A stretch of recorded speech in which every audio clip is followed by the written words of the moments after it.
regular meeting of the Lompoc City Council for Tuesday, August 18th, 2020.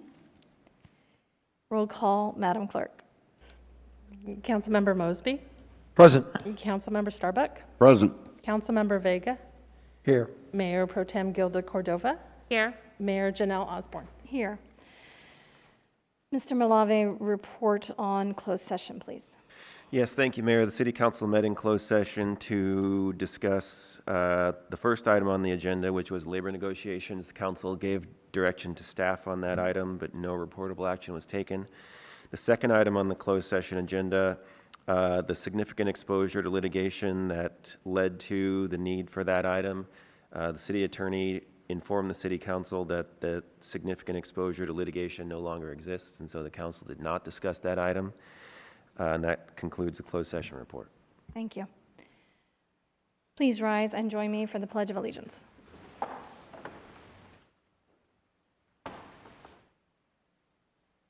I pledge allegiance to the flag of the United States of America and to the republic for which it stands, one nation, under God, indivisible, with liberty and justice for all.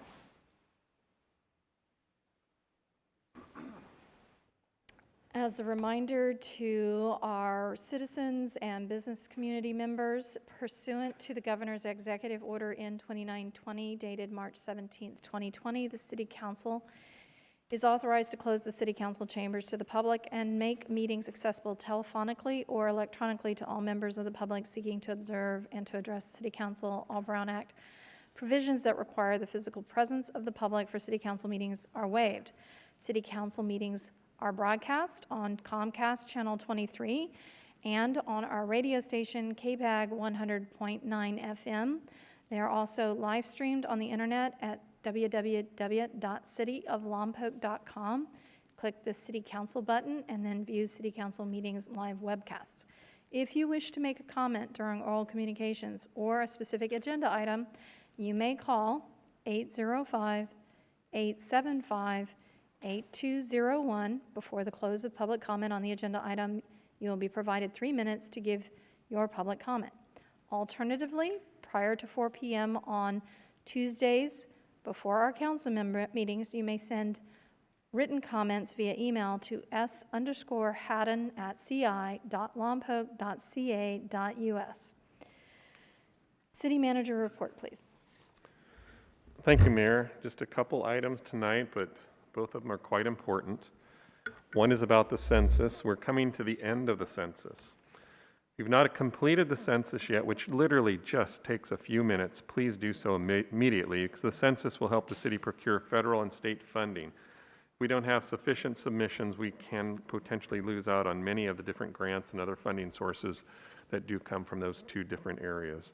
The last date that we're striving for is September 30th, so we're just over a month away. So please, if you haven't done it, do it now. This other one is really how it hurts.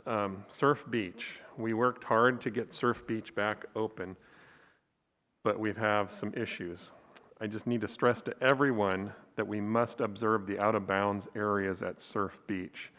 Part of the agreement with Fish and Wildlife and the Coastal Commission is that beachgoers would be respectful of the restricted areas.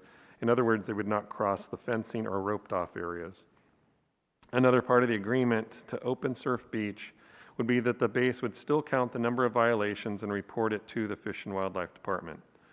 As a reminder, in the past, once there were 50 violations, the beach would be closed. The new agreement is that the beach would remain open with the number of violations still to be counted by the base and reported to Fish and Wildlife, but it would be closed should those violations become egregious. Well, to date, we've had approximately 120 violations, and we're still not done with the nesting season. This is closing in on 3 times the number of violations we've had in the past. So in order to keep our beach open, I'm imploring all beachgoers to be respectful of the restricted areas. We don't want Fish and Wildlife, the Coastal Commission, or anyone else coming down and reclosing the beach. So everything is delineated out there. There's the rope fencing, there's the orange fencing, there's chain link fencing. We just need to stay out of those areas for now. Nesting season's over in just a few more weeks, and then that'll all be removed. But the Fish and Wildlife will look at how we are progressing, and if we get past this season, they're going to look at maybe another season and see, okay, maybe this wasn't the best test because we're far, far above what has happened in the past. So I just want to implore everybody to please follow the rules and stay out of the restricted areas. And that was it. Thank you. Councilmember Mosby. Mr. City Manager, maybe as a suggestion or request, you could ask them to see how many people are, 93436 residents and how many outside. Yeah, some of them are literally, like they did in the past, if they see someone there, they'll get that. But otherwise, if they're going through and they see that there's been footprints and other stuff, that's counted as a violation, and they wouldn't have the ability to ask the person, but I can put that request in. In one day out there, I stopped 4 people from crossing over. They were out-of-towners. Okay, Who had no idea. So yeah. I think it's important to note the difference there. Another question for you. The county's relieved some of the recreational opportunities for conditioning. Are we looking at opening up parks to allow that soon? Right, so we just had a meeting yesterday, and what we're doing is we're opening up the different, like the baseball fields. So there's still restrictions. You can't have a tackle football game. You can't have a full baseball game. There's conditioning. So for youth sports, it's conditioning, but there's still a limit on the social distancing. We've had in the past groups that would rent a spot on our fields to do yoga.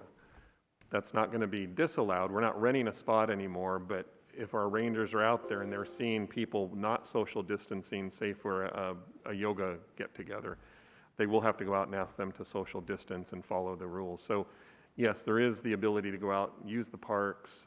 All of our trails have been marked saying clockwise, counterclockwise. We just ask everyone to follow the marked paths and go the right direction. But if you're out there with a parent and kids and they're hitting some pepper back and forth, baseball back and forth, then that is allowable. It's just not the full team atmosphere yet.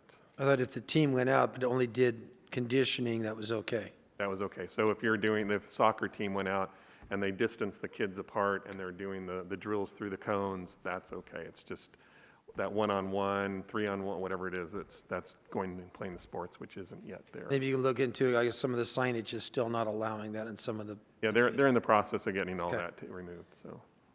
The other item that is a concern recently on one of the TVs there keeps coming up that they said that that due to lack of funding in the police budget, that they're not able to address certain issues. Are you aware of anything that you want to bring back to the council in the budget that's for funding the police? Say that one more time. Well, as an example, we had several resolutions where we increased funding to the police department, 3 police positions of $300,000. We had some other held positions, about $200,000 we added, and about 120 some odd thousand in raises that we passed out. But they're on the TV here recently, it was stated that community groups and police departments said to them, not saying that they did, that was what the newscaster said, that the police were unable to take some of the gang activity due to the budget. Is there something we need to do in the budget to address this? Or is everything good in the budget right now at this time, my question? Well, we have the approved budget, so I can look for that. I didn't get a chance. I'll go back and I can talk to the reporter about it, but I didn't have any plans on bringing it forward at this time to discuss the budget again, but we'll be working on the budget come the next couple months. Well, I'm just saying, because right now, we just increased it up almost to $800,000, $900,000. Right, Is there through the- anything else out there that you know of at this time? Not right off the top of my head. Okay, thank you. With regards to Surf Beach, I do know that the base was looking for additional docents and are still looking for people to volunteer to become docents and train them. And I think that would be a great way for our local community to show that we're working to improve our usage by volunteering. And with a lot of us either at home and working from home, having a little more flexibility, or those, unfortunately, with a little more free time on their hands, this might be an opportunity. I will get that information to you so that you can post that and let the community know that that is a need. And so I think the more we could have our own community out there educating our visitors about the concerns, we'll be able to potentially keep our beach open. So thanks for bringing us that unfortunate news, but maybe we can help change the tide in the last couple of weeks. We will now move to public comment on consent calendar items for a max of 3 minutes. You may call in on consent calendar items at 805-875-8201, 805-875-8201, and remember to mute your phone, TV, radio, or computer when your call is put through. Consent calendar items are listed and considered to be routine and will be enacted after one motion in the form listed below. There will be no separate discussions of these items unless good cause is shown prior to the council vote. Any items withdrawn from the consent calendar for separate discussion will be addressed immediately before the second oral communication near the end of the meeting. Again, public comment on consent calendar is open. You have a maximum of 3 minutes. The number to call is 805-875-8201, 805-875-8201. Madam Clerk, did we have any written communications? No, ma'am. Thank you.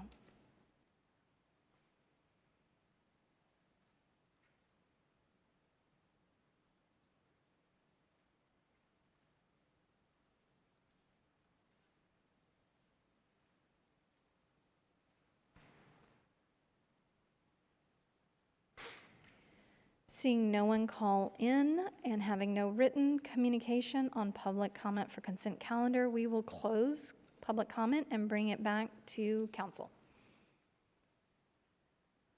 Councilmember Vega. After looking through the consent calendar, I'd like to make a motion that we accept consent calendar as written. Thank you. Councilmember Mosby. I'd like a question of the city attorney before I give you a second. We've got approval of the minutes for June 3rd, and I feel it'd be appropriate to have some recognition of how the June 2nd meeting was postponed or delayed until June 3rd. Some people wonder how it happened, and in the minutes doesn't necessarily reflect how it happened, how the vote happened, in representing how it was voted on. A vote was taken via the city manager calling and asking each of us how to vote, but I think it should have been reported publicly and diagrammed publicly how the vote was and what happened. Is that something that could legitimately be asked for? Yes, that vote is public information, and we can add it to the minutes for this meeting, if you'd like.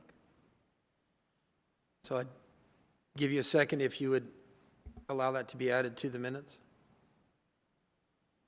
Okay.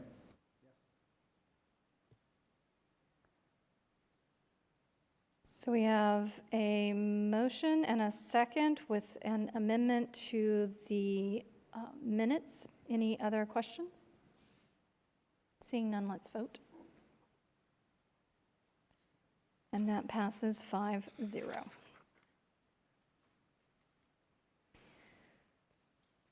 We will now have staff presentations. The first is building personnel to provide a report on development permit fees.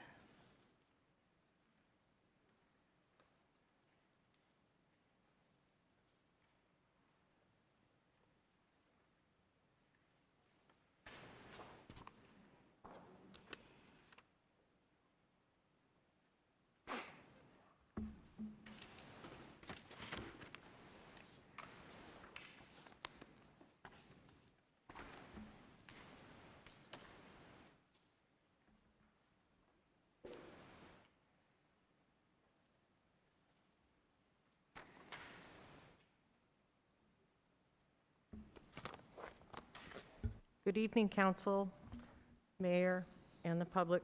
Tonight we are having a brief presentation on the fees that are collected as part of the development process, including the building permit fees and development impact fees. There was a recent request from council that additional information be provided, and so this presentation is intended to answer those questions.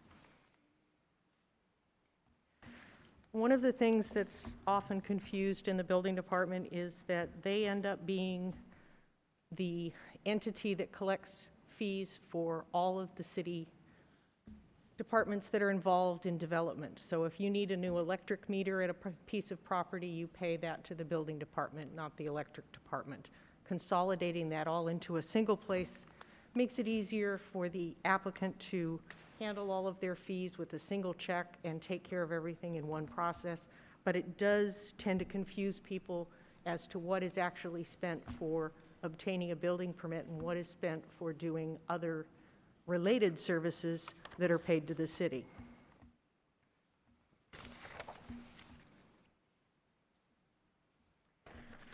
One of the largest portions of the costs for development of new construction is what is known as a development impact fee.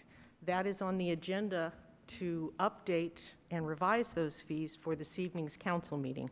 As part of this presentation, we looked at what the development impact fees are for 2 sample projects here in the city and what those fees would be in some neighboring jurisdictions.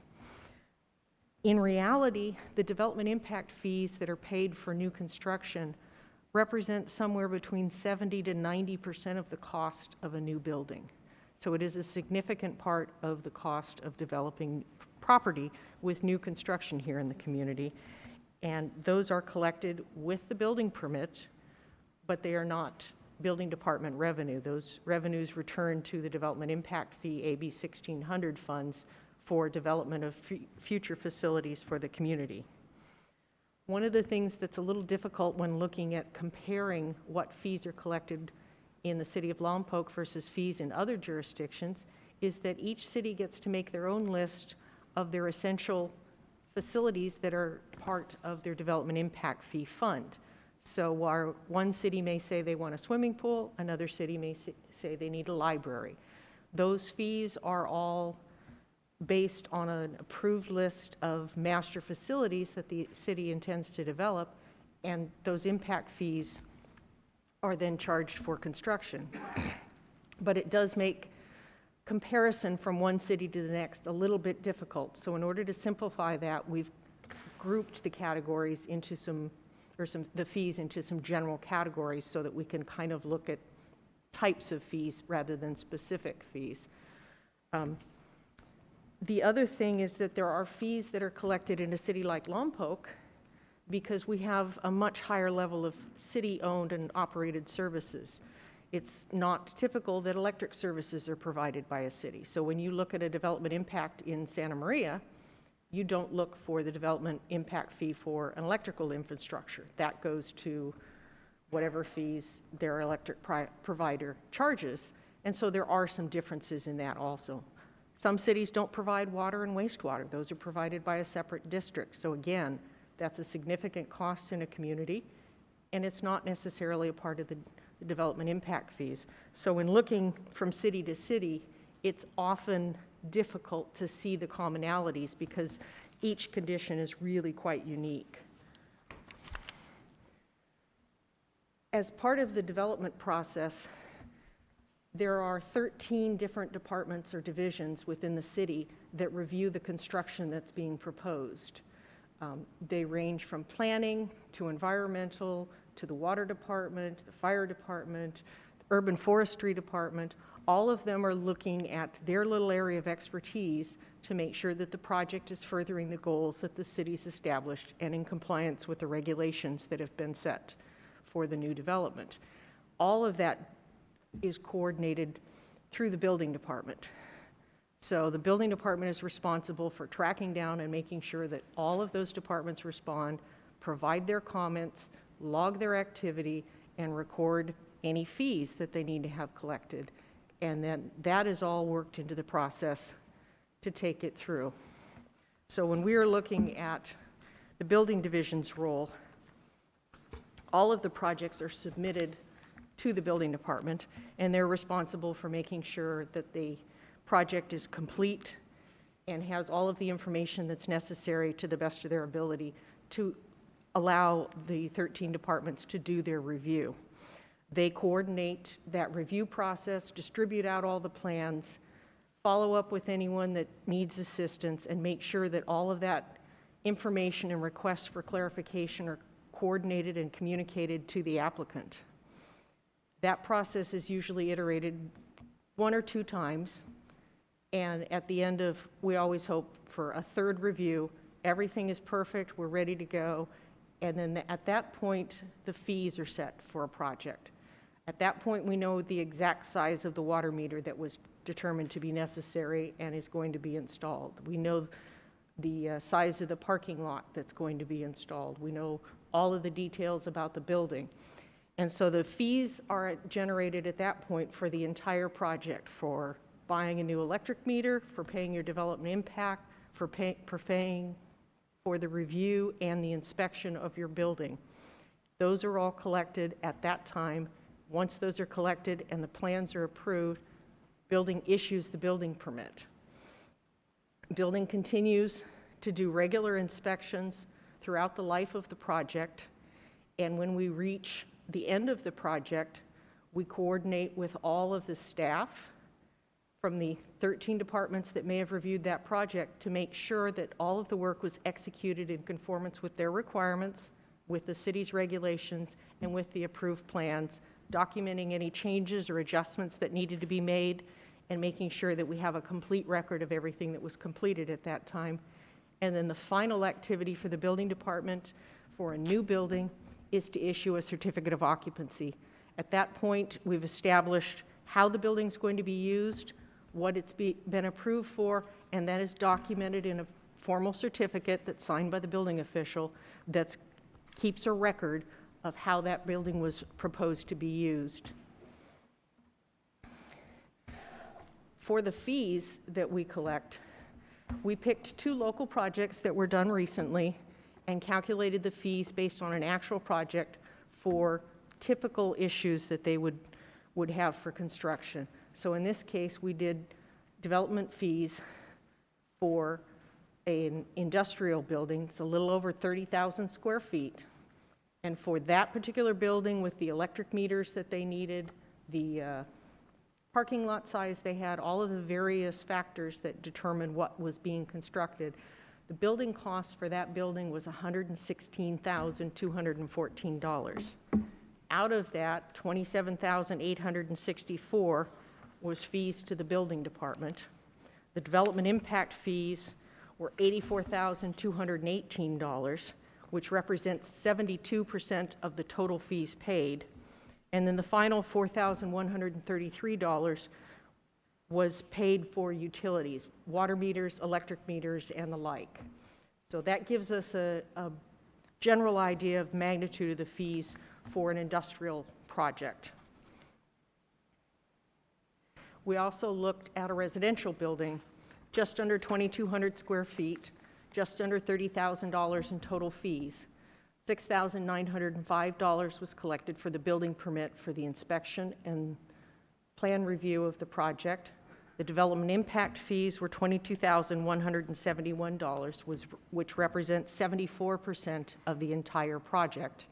And then there was a miscellaneous charge of $752 for water meters and electric meters.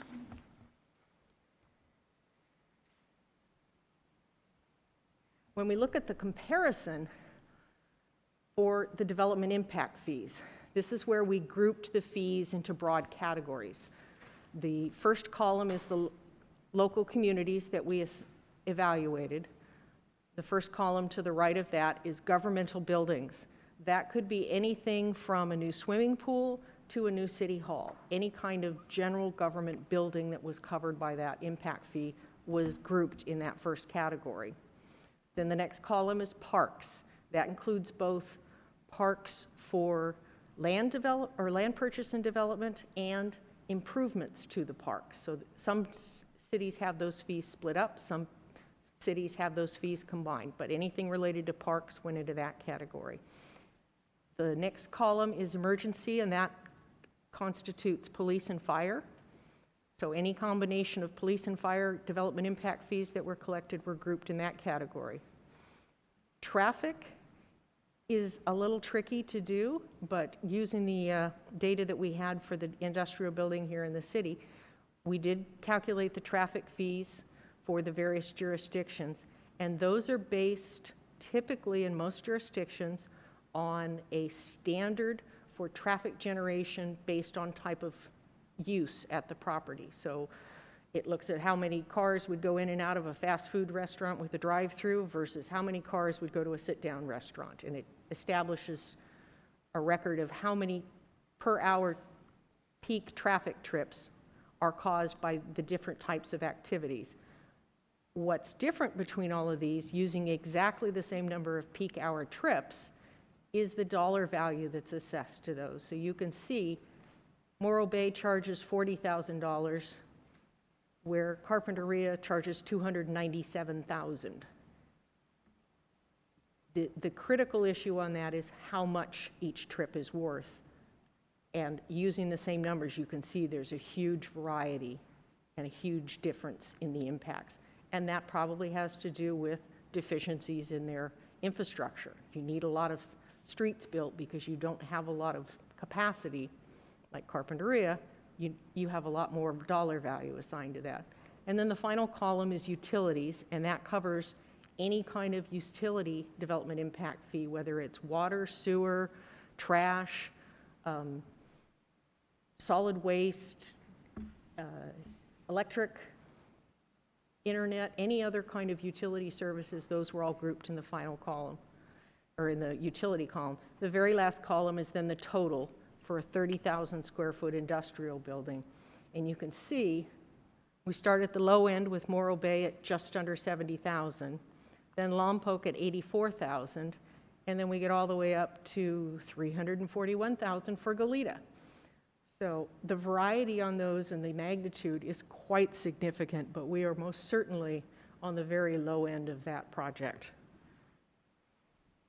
And similarly, the same categories are used for the residential project, a little under 2,200 square feet, a little over $256,000. And the prices on those vary from $22,000 to $51,000 or $68,000 is the high. So almost 3 times, well, a little over 3 times as much in the city of San Luis Obispo. And that has to do with how each of those fees are calculated and what they represent as the fraction of the development impact that's being collected.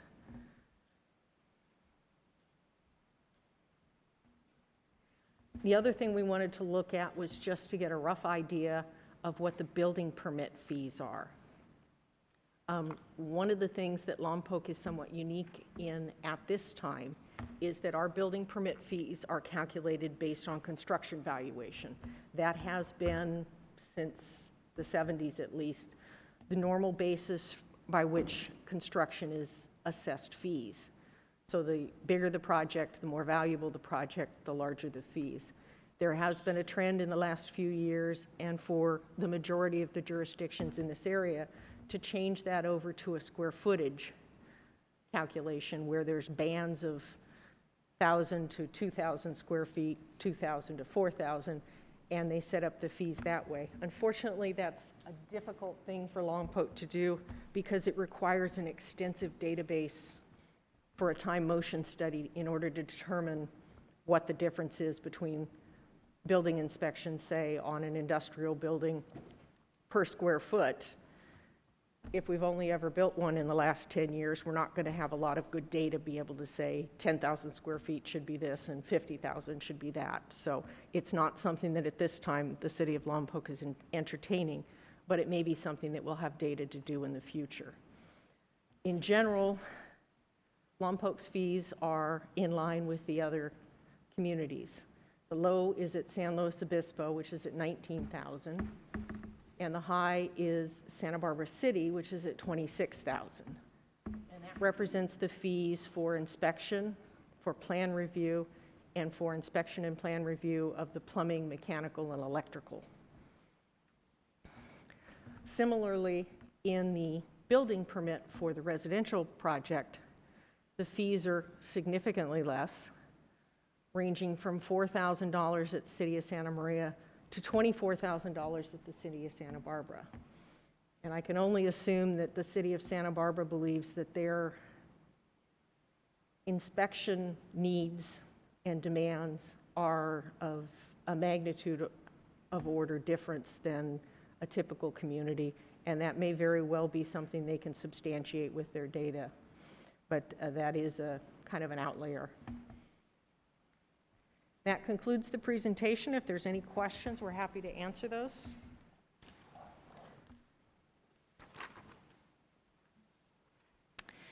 I do have one on the, how do we compare when you were showing the different development impact fees on the new industrial buildings where it was broken down by government parks, emergency, that sort, and you had the different localities. Of the localities that you chose, my understanding of those, Lompoc's the only full-service city listed on that. All the others aren't considered full service, given the wide range of utilities we provide. Yes, it is quite true that the range of utilities provided in Lompoc is outside of the range of utilities typical for this region. Okay. Any other questions for staff? Mayor, because we don't have a physical audience, we don't know if any members of the public have a question or a comment, so it might be worth opening the phones. Okay. If there are any questions from the public, we will open the phone lines, 805-875-8201. 805-875-8201. Remember to mute your TV, radio, or computer when your call is put through. 805-875-8201. 805-875-8201, and you will be given 3 minutes to ask questions regarding fee comparison for development permits.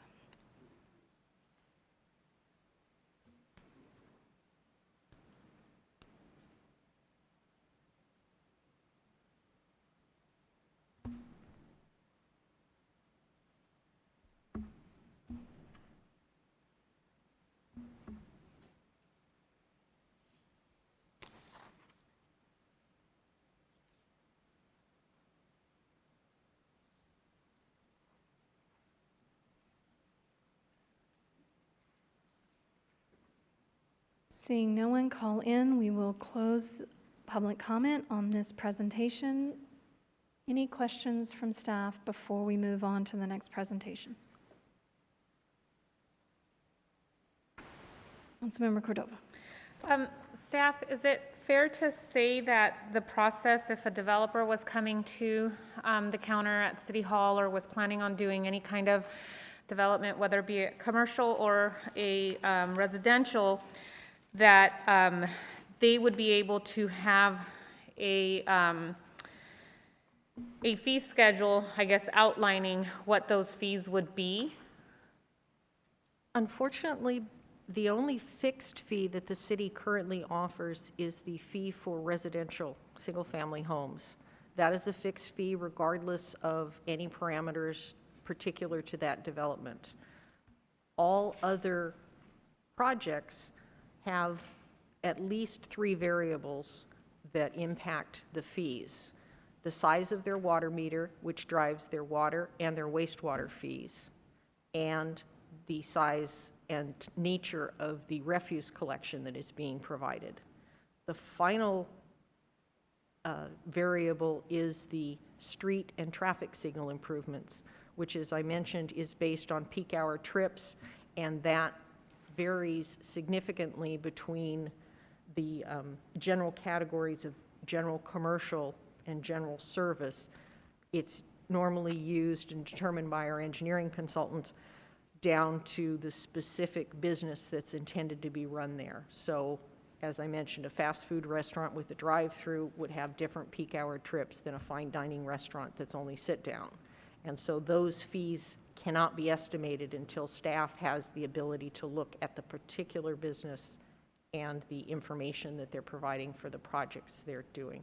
The examples that are given in the table that's currently published pick a medium point but they don't tell the whole picture, unfortunately. We need to have more data for staff to analyze to be able to provide that information.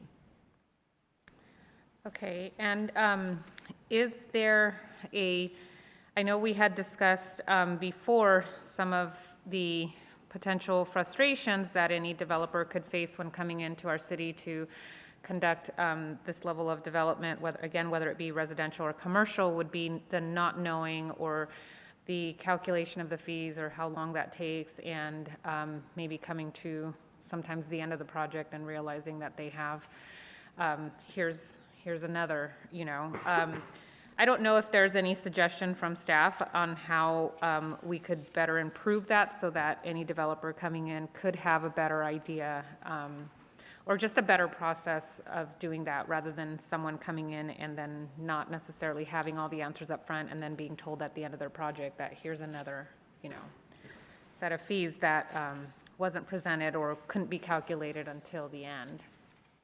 So a lot of what we're doing, both with planning and the building division, are improving our, I don't want to sound silly, but customer interaction, customer friendly, and having better, while it's time consuming for staff, it is something that I'm encouraging and everyone is doing. So what we're doing is kind of more of an initial intake and a brief overview of the project submission. That way, we call it a completeness check, to make sure we have as much information at submission point right there at the counter. At that point, in most cases, we can kind of estimate the fees. Planning has been doing this for a while now. The greatest challenge I have to say that we've had with it, though, is some applicants misrepresent what they are submitting, or they don't misrepresent it, it just changes. So they might have said, I want to do X, and then they realize after plan check that, oh, you know what, that's not going to work, because they got corrections, that they need to change it. And with those changes, the fees change.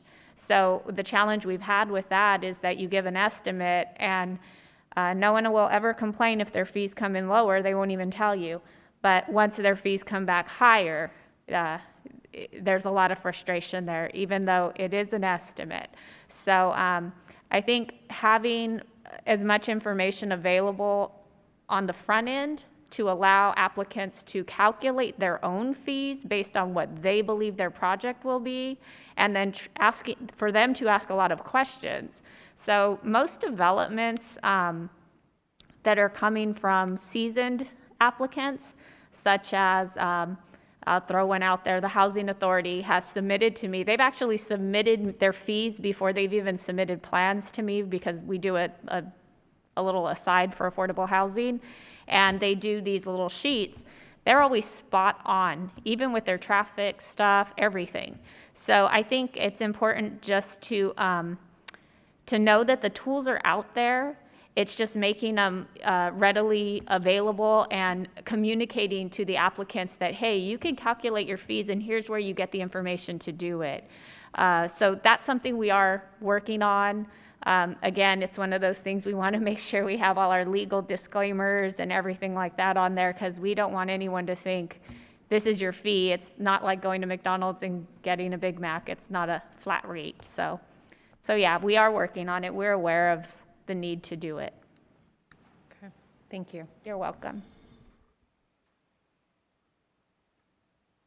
Seeing no further questions, we'll close that presentation. Thank you both for working so hard on that and providing that information. The next presentation from staff is Planning Manager Mr. Halverson to present updates on the annexation process for city-owned properties. Mayor, may I jump in for a completely different topic? I just was informed by our electric company, our electric staff, that it's not a guarantee, but it does look that throughout the state, everyone's conserved enough electricity that we may not have to have any of the rolling brownouts tonight. So that was I want to thank everybody for adhering to the reductions. So just thought, it's still not a guarantee, but it's looking like that's what it's going to end up. Thank you for the update.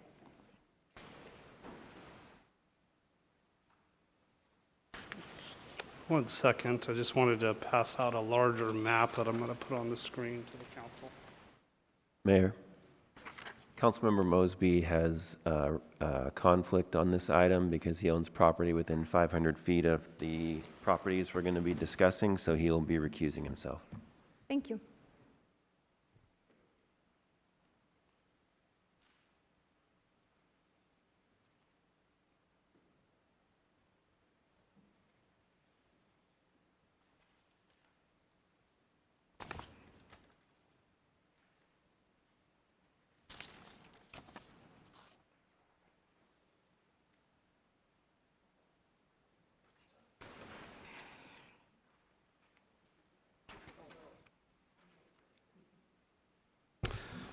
Good evening, Mayor, members of the council. There was a request to talk about properties located within the Santa Ynez Riverbed. And essentially, the presentation is to go over some pros and cons if the council was interested in annexing any of the properties that are in the riverbed. I'm going to give just a brief overview and then open it up for some questions. The map is a little difficult to read on that screen, so I passed out a larger copy that you can take a look at. It's just a quick slide to give an inventory of some of those properties that are located in the Santa Ynez Riverbed. In that riverbed, you'll see there's quite a few parcels. Specifically, there's 30 that are shown, and 19, which is the parcels that are shown in red, shaded red, those are actually city-owned parcels. So if you add all those up, it's approximately 713 acres. There's a little table too at the bottom, so if you were curious, you can kind of see an overview. I'll give a copy of this. You can see an overview of who those property owners are. As I mentioned, there's 30 and a lot of them are owned by the city. Some properties are within the city's sphere of influence north of Barton Avenue, but most are not.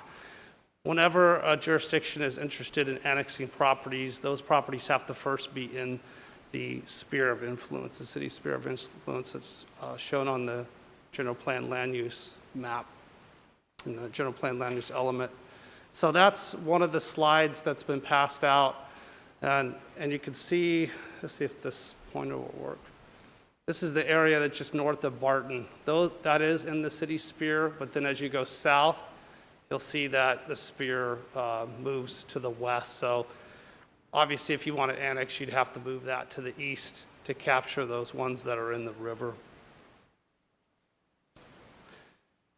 Some of the pros and cons of annexing those particular properties in the riverbed include kind of an obvious one of more local control. Once it's in our jurisdiction, we would have more control on, let's say there was a project or there was something the council was interested in doing. More responsive government, obviously, it wouldn't be in the county, it would be in the city. And so, fire and police and things like that, that would be kind of their domain, so to speak. But at the same time, speaking of more local control, there is also more increased responsibilities, such as fire and police. And if they want to speak this evening, they would be able to give a lot of details on how that would impact how they would serve that area in terms of that is an area that is a high wildfire hazard area. It's shown on our maps. As we all know, we're all too familiar with the homelessness problem. There's encampments, and so I believe that would also be more responsibility for us if it was in our jurisdiction. Increased calls for service, no mutual aid, more additional responsibilities when it comes to stormwater permitting, and then there are endangered species, and that area is a critical habitat area as well. Some costs that are associated if we were to pursue annexation would be a fiscal impact study. That would be required. It's a general plan policy that anytime the city is interested in annexing property, they would first need to look at what the cost would be to the city, to the general fund and other things. So that's also was required when Summit View was annexed. And that study was also done as we're processing an application for the Bailey corridor. I don't have a cost of that fee, but it would probably be somewhere in the realm of $25,000. Environmental review is required, obviously, a very important component, and as part of an application, it would need to be, that review and documentation would need to be submitted with that. I would say that's a ballpark figure anywhere between $25,000 to $50,000 to do that type of work. And then, of course, LAFCO. That would be an application that we would have to file and process, and the staff to go along with processing that application. Fees for that would be anywhere from $15,000 to $20,000. It's actually based on number of acres and various things that we would have to submit, mapping, a lot of different things. And LAFCO would specifically be looking at to see if it would be consistent with their policies and standards that are on their website. There are a lot of policies and standards that they would be looking at. And I just kind of wanted to real quickly, briefly talk about a few because I think it's important. LAFCO would look unfavorable on an application to annex if it had relatively low population density or population not in a reasonably compact or defined community. Obviously, this is a riverbed. Low property tax revenue, low retail sales of gasoline and other retail sales in relation to anticipated costs of services to make incorporation financially feasible. Incorporation is premature in view of lack of anticipated substantial growth within the next 10 years. And then I'm just listing a few. The last one I was just going to mention is the proposal is not consistent with adopted spheres of influence and adopted general plans.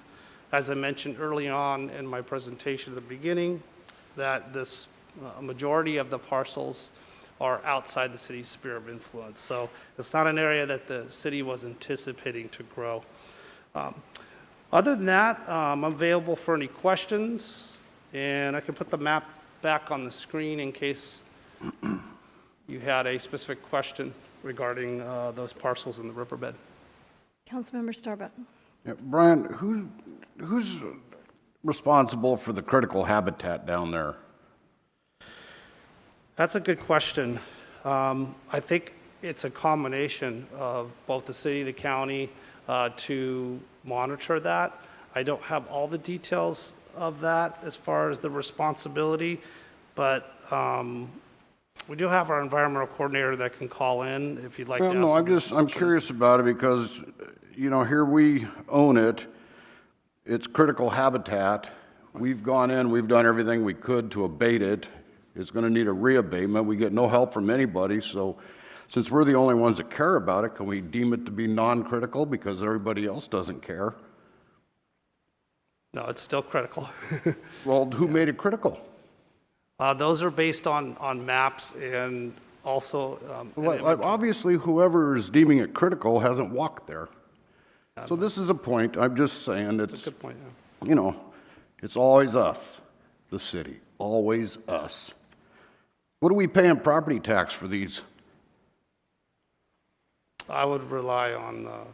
I know several $1,000s on River Park alone. So a pro would be to not pay property tax to the county on property we own. If we annexed it, we wouldn't pay the property tax at that point, I would understand. And another thing is, if we're never going to do anything with some of these parcels up here, they are adjacent to some agricultural lands, et cetera, why don't we sell them? We're not going to do anything with them. You know, maybe somebody buy them and move some of the residents off of them. Yeah, these are all things that are good comments that we could certainly look into. Property tax definitely came to my mind as well, so I apologize I didn't bring that onto the screen, but that's a very good point. As far as selling, I'll leave that up to the city manager and the council if that's something that you guys are interested in doing.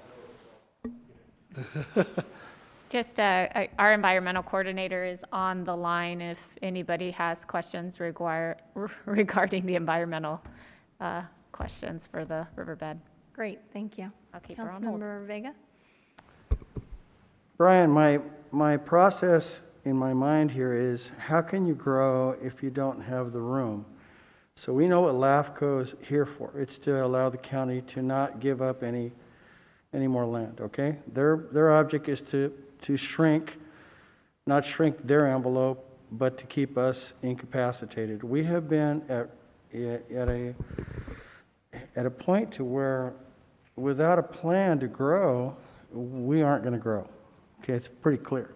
So enlarging our sphere of influence seems like it would be a positive move, and I believe you gave the path to at least enlarging our urban limit line or a sphere of influence, okay? So how can we do that? I'm not sure if you have that plan or if you're okay with staying the same because of the principles of planning, which makes it easier just to stay the same, go up, not go out, use infill. As we do, we know exactly. I attended your planning commission meeting the other day when the RENA numbers were just a clear example that there are housing jobs imbalance is being skewed because we don't include Vandenberg Air Force Base. I'm not sure if you can respond to that or not, why we don't, or if that is a planned move to keep us from growing.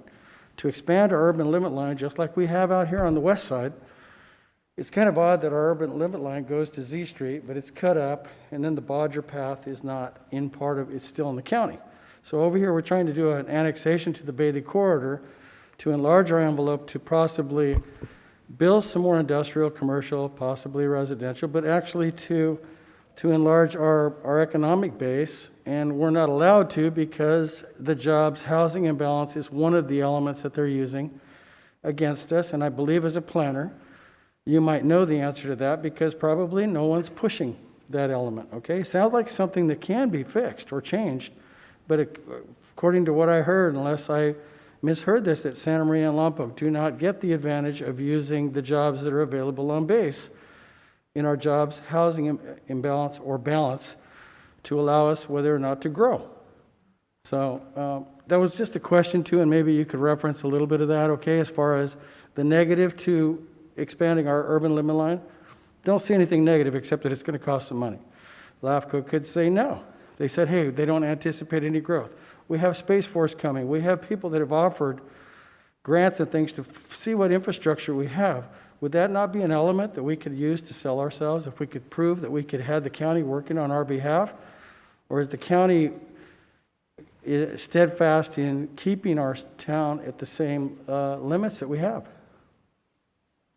All very good comments. One thing I just wanted to comment on is this particular area, because it's the floodway and it's in the floodplain, those particular parcels, as far as developing those, are going to be very difficult. Obviously, the Bailey corridor is important to Lompoc, and that's why we have an application into LAFCO. But as far as growth, I don't know if this area is as feasible. Even, the property where the drive-in movie theater is, people call us at times when we say it's not in our city limits, but that area is very difficult because it's in a floodplain and a floodway. So I think Lompoc has to be real choosy on what areas we want to grow. This particular area has a lot of constraints, a lot of constraints. But in regards to RENA, very good point as well. Ms. Alarcon and myself were just in a RENA meeting yesterday. So one of the scenarios that they are looking at is to divvy up those jobs, both at UCSB and Vandenberg Air Force Base, so that we can take some credit for those jobs, and they're not only included in the unincorporated areas of Santa Barbara County. So good point. As far as that being an argument for us not to grow, it has been brought up by the county. LAFCO hasn't even heard our application yet. So Lompoc is working on that. I think the cannabis industry is helping to create a lot of additional jobs, and presentations that SB CAG has been giving the last 4 or 5 months has actually showed an uptick on jobs in Lompoc. So that's very, very positive, where other areas are not adding as many jobs. So I think that's encouraging. But getting back to this topic, I'm just going to be very honest. There seems to be more cons on this area as far as annexing it. Because usually when a city wants to grow, it's because they want to develop those properties. These properties would be difficult to develop. Now, I think maybe the council might have other things that they're interested in, but as far as like building housing in that area, that would be a no-go. Commercial, very difficult when it's in a floodplain and a floodway. Thank you, Brian. My comments were in general for the envelope of the city, not necessarily toward that direction, so Okay. I understand. And thank you, and I want to use the planners from SBCAG and their words, and I hope you and Christy will carry the torch for us to make sure those jobs are counted at Vandenberg Air Force Base so that we get our fair share, so that we're not over here saying that we don't have enough housing because we haven't built it out. Because as you understand, Reno Number said you have to plan for the additional homes that they say you need, but if you don't have the land, you're kind of stuck and they won't allow you to grow at all. So, thank you. Yeah, Appreciate that. we will definitely be fighting for the scenario that captures those jobs. Yeah, it's So very point- important point for us taken. to be able to do anything at all, so thank you. Mr. Halverson, if, for instance, we decided to make improvements at River Park, make it more of RV focused and do all that, whose rules do we follow? Since it's city property, but it's in the county, do we have to go for county planning? So I asked our attorney that just recently, and right now we are exempt from county zoning and building codes. So I believe that you know, we could go ahead and move forward with a project like, for example, the RV area, and we would not have to adhere to their zoning and building codes. That's a very good question. So we would use ours, but as far as the ins and outs of that, I would defer to Malavi to expand on that as far as how far we could take that. But yeah, we are exempt. So that's a good thing. So the second part to that is TOT is typically collected at an RV park. So as a result of it being in the county, although city property, we would probably have to split or have some ratio where the county acquired some of that TOT as a result of it being in the county and us not get 100% of that potential transient occupancy tax. That's my understanding. Dean might be able to expand on that, but every time that we've annexed, we have to go into negotiations with the county, and we end up not getting quite the amount that we'd like to get. So, And just a single correction, you do list property 22 as City of Lompoc. I know it's a really tiny triangle, but it is not shaded red, just for future reference. all right, Just good point. as a note. Any more questions, concerns for staff regarding potential annexation of the San Ynez Riverbed? Seeing none, thank you and appreciate it. Did we have any call-ins or questions?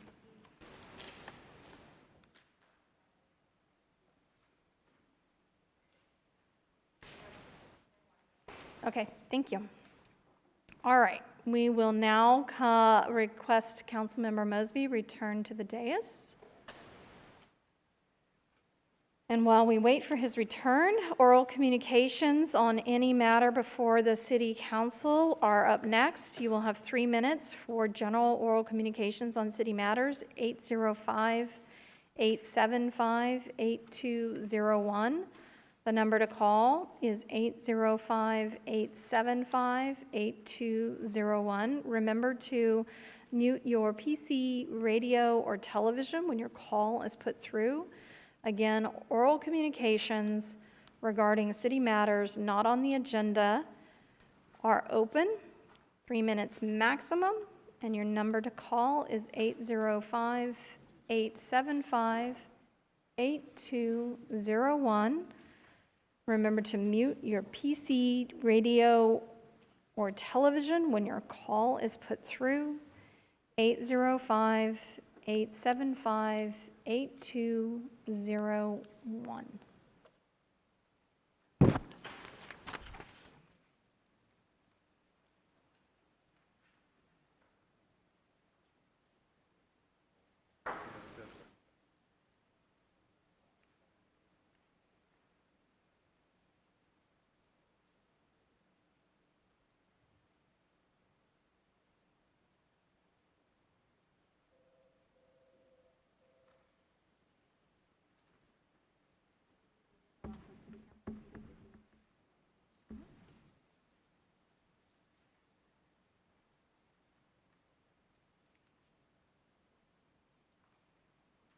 you're fine. I probably whispered.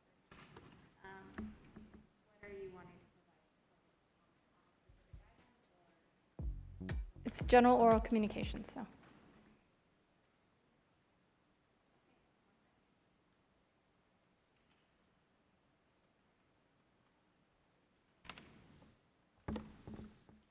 Good evening, you're live in the Lompoc City Council meeting. You have 3 minutes to provide public comment.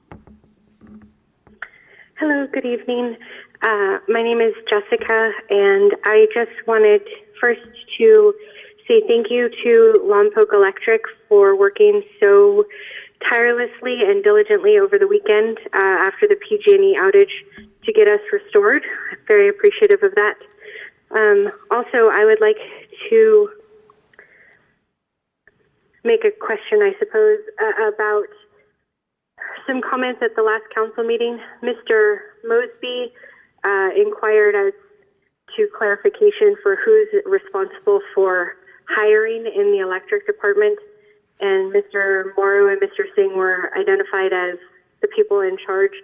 But I would like to point out that they may be in charge of interviews and selecting the candidates, but the city council is in charge of allowing us the funds, if you will, to hire the qualified staff and personnel to come here to Lompoc, to stay in Lompoc, and to work. And the council's not been willing to do that, and so that's been holding up our staffing, which leads to being short-staffed and no one to cover outages like they were doing so fabulously over this last weekend. I would also like to comment on, sorry,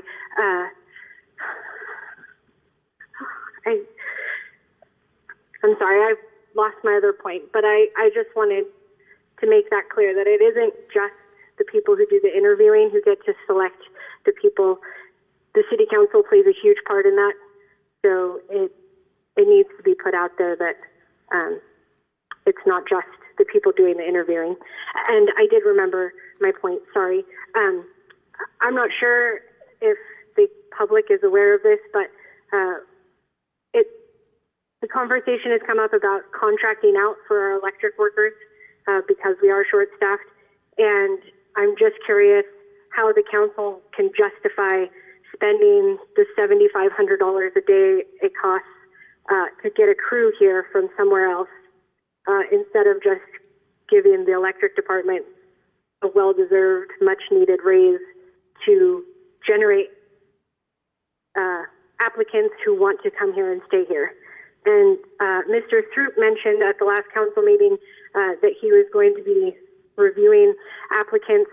I think he mentioned someone from Australia. These people have been reached out to, and they've declined coming here for reasons of pay. So if the pay situation was resolved, we would have people here to maintain our lines, to keep going forward, to resolve the power outage issues, and not have shortages like we did previously. That was all. Thank you for my time. Thank you. The number to call for oral communications is 805-875-8201, 805-875-8201. Madam Clerk, did we have any general No, ma'am. written communications? None. Thank you.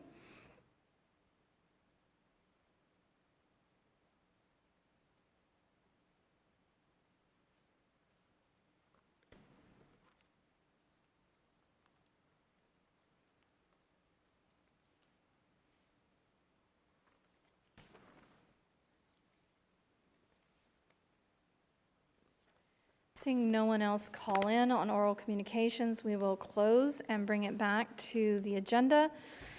Item number 5 is new business, adoption of resolution number 6359(20), approving supplemental appropriations for purchase of digital video equipment for cable casting and web streaming of the 3 community access cable channels also known as TAP TV, and it looks like we have Mr. Greg Ratcliffe to do the presentation. Indeed you do. Good evening, Mayor, Council. I am Greg Ratcliffe, manager of your Lompoc Media Center, where we operate both TAP TV and KPEG Radio. Tonight we're going to focus completely on the television side of our operation, however. TAP TV, as you know, is a public and education and government access center. We operate 3 Comcast cable channels. On Channel 23, we feature council meetings, planning commission meetings, and any other government and educational programming. 24 and 25 have been reserved for public access programming where local residents can create and submit programming of their own for the community. Just a little bit of background for you. Back in 2003, when the then active franchise agreement expired, the cities of Lompoc and Santa Maria jointly took over PEG operations from Comcast, and the equipment to do so was purchased and kept at the Santa Maria facility. In 2008, the partnership of the 2 facilities disappeared, and Lompoc required to purchase their own equipment as they took over independent operations of Lompoc PEG. We did so at that point, basically purchasing exactly what the equipment Santa Maria had at the time. So we had just exactly what they did. We just kind of mirrored what they did. That equipment that we purchased in 2008 has been running ever since, around the clock, 24/7 for the last 12 consecutive years. So I brought you some pictures. This is a picture of our rack that we have. It's located in the computer room on the other side of this very building. Just wanted to give you an operational status check. So we'll go over these just real quickly, a little bit at a time. On the top, you see our FM receiver. That is just what we use to bring KPEG radio into the system for background of our bulletin board. It is currently operational. Under that is the fiber optic transport. It's actually owned by Comcast. It's what we use to get our signal from here to the head end and then back out to the customers at that point. It is scheduled to be replaced by Comcast when they do their digital upgrade shortly. A little more on that later on. Below that, you've got 1, 2, 3 bug crawlers. A bug crawler is a little piece of equipment that we can use to generate crawls of information along the bottoms of the screen. All 3 of those are non-operational, or as we like to say in the industry, they are dead, dead, and dead. One of them I actually had to pull out of the rack. You only see 2 of them up there on the picture. The third one I had to remove to make room for the guy that's underneath that, the streaming computer. That we got from Jeff over at IT. He was kind enough to loan us that. We're using that to stream this meeting and all subsequent council meetings. We had to install some software and do some ingenious wiring to get it to work, but that's what we're using to stream this meeting as we speak. We're using that because the one underneath it is our original webcaster. It has served its purpose for a while. It's actually functional, but it is obsolete in the sense that it's using 2008 server software, which our IT department is actively trying to walk away from. And it's also flash-based, meaning that Mac computers and any type of a portable mobile device cannot read the flash signal. And actually, PCs are going to be stopping supporting flash at the end of this year. So it works, but it's basically useless at this point. Below that is the video distribution amplifier. That's basically a static piece of hardware that we use to route video internally in the system. It is operational, but it's also analog based, which will not be coordinating with the upgrade from Comcast as we go forward. This is actually the bottom half of the same rack. Up on the top is the router. That is the latest piece of equipment that crashed and burned for us. It is out of operation. It's also an analog system. Below that are 2 quad decoders. Without getting too technical, those are the things that the equipment that we use to take the stream, the digital video stream that we're creating in the server and changing it to analog so we can send it to the analog router for distribution at that point. Each of those has 4 viable streams at once. One is completely dead, the other one only has 3 or 4 streams active. So up until our crash, we only had 3 out of 8 possible video streams available for us to use. Below that is the actual server that we use to store and play our video if it is on. That is not the original server that we had. The original one died many years ago. I can't even remember how long ago it was. It was deemed unrepairable. So once again, we turned to our friend Jeff at IT, and he managed to give us this surplus PC, which we retrofitted with the server software, and also installed the SCSI cards so it could communicate with the decoders and make it functional. If any of you are familiar with computer hardware, we're still using SCSI, which was retired about a decade ago. But it is working, it's just kind of obsolete. Below that is master control. It's kind of the brains of the entire system. It's the user interface where staff will go in and schedule programming and process video files. It is working, however, its motherboard fried 3-4 years ago. We were able to send it back to the vendor for completely refurbishment. So it is functional and operational, however, it is a 12-year-old refurbished box.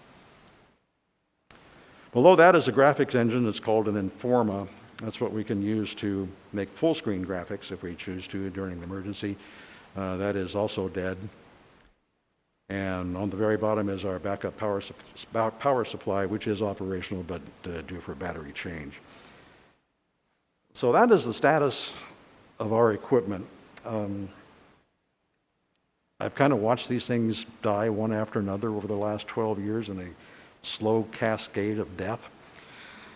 And this is where we're at right now. And it should be noted that we also have no tech support involved in this system at all. The vendor has disappeared off the face of the earth, basically dropped off the edge. I have not been able to get any response from him since last December. So we not only have a rack of equipment that is obsolete, outdated, and broken, we also have no tech support to back it up. So this is not a new problem. We've seen this coming. We've talked about it over the last 2 budget cycles to see if we could get something done. And unfortunately, we weren't able to get it funded.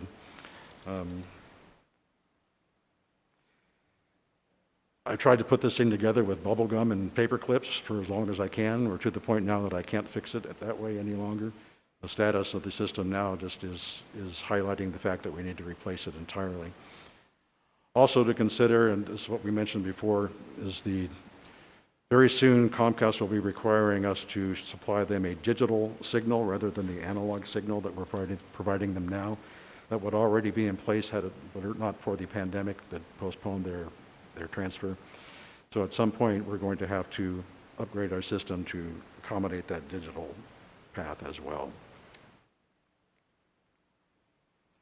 So what we're asking for is $60,000 worth of supplemental appropriations to get PEG operational back in status and to put us into the 21st century as far as technology is concerned. That $60,000 is estimated based on the Santa Maria Community Television Center, which actually had exactly the same equipment that we have. Their system broke down last year, and they were forced to replace it, just like we're discussing now. And that $60,000 is based on what they spent to do that just earlier this year. I think we can actually do it a little cheaper than that because of the logistics of where their system is set up and ours. We don't need some of the bells and whistles that they have in place, so we could probably do it a little cheaper than that. And any money under that we use would automatically be returned to the general fund. So, in conclusion, this upgrade is long overdue.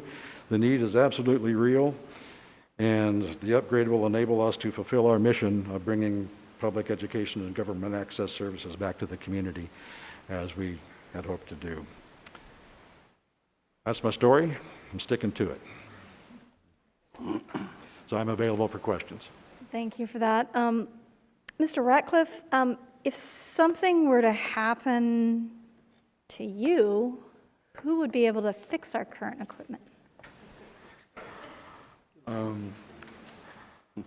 Well, I have a very capable assistant in Bill Smith, who is learning the ropes, and he would put himself in a position to know the new system inside and out from top to bottom, and hoping he would be able to take care of that in my place.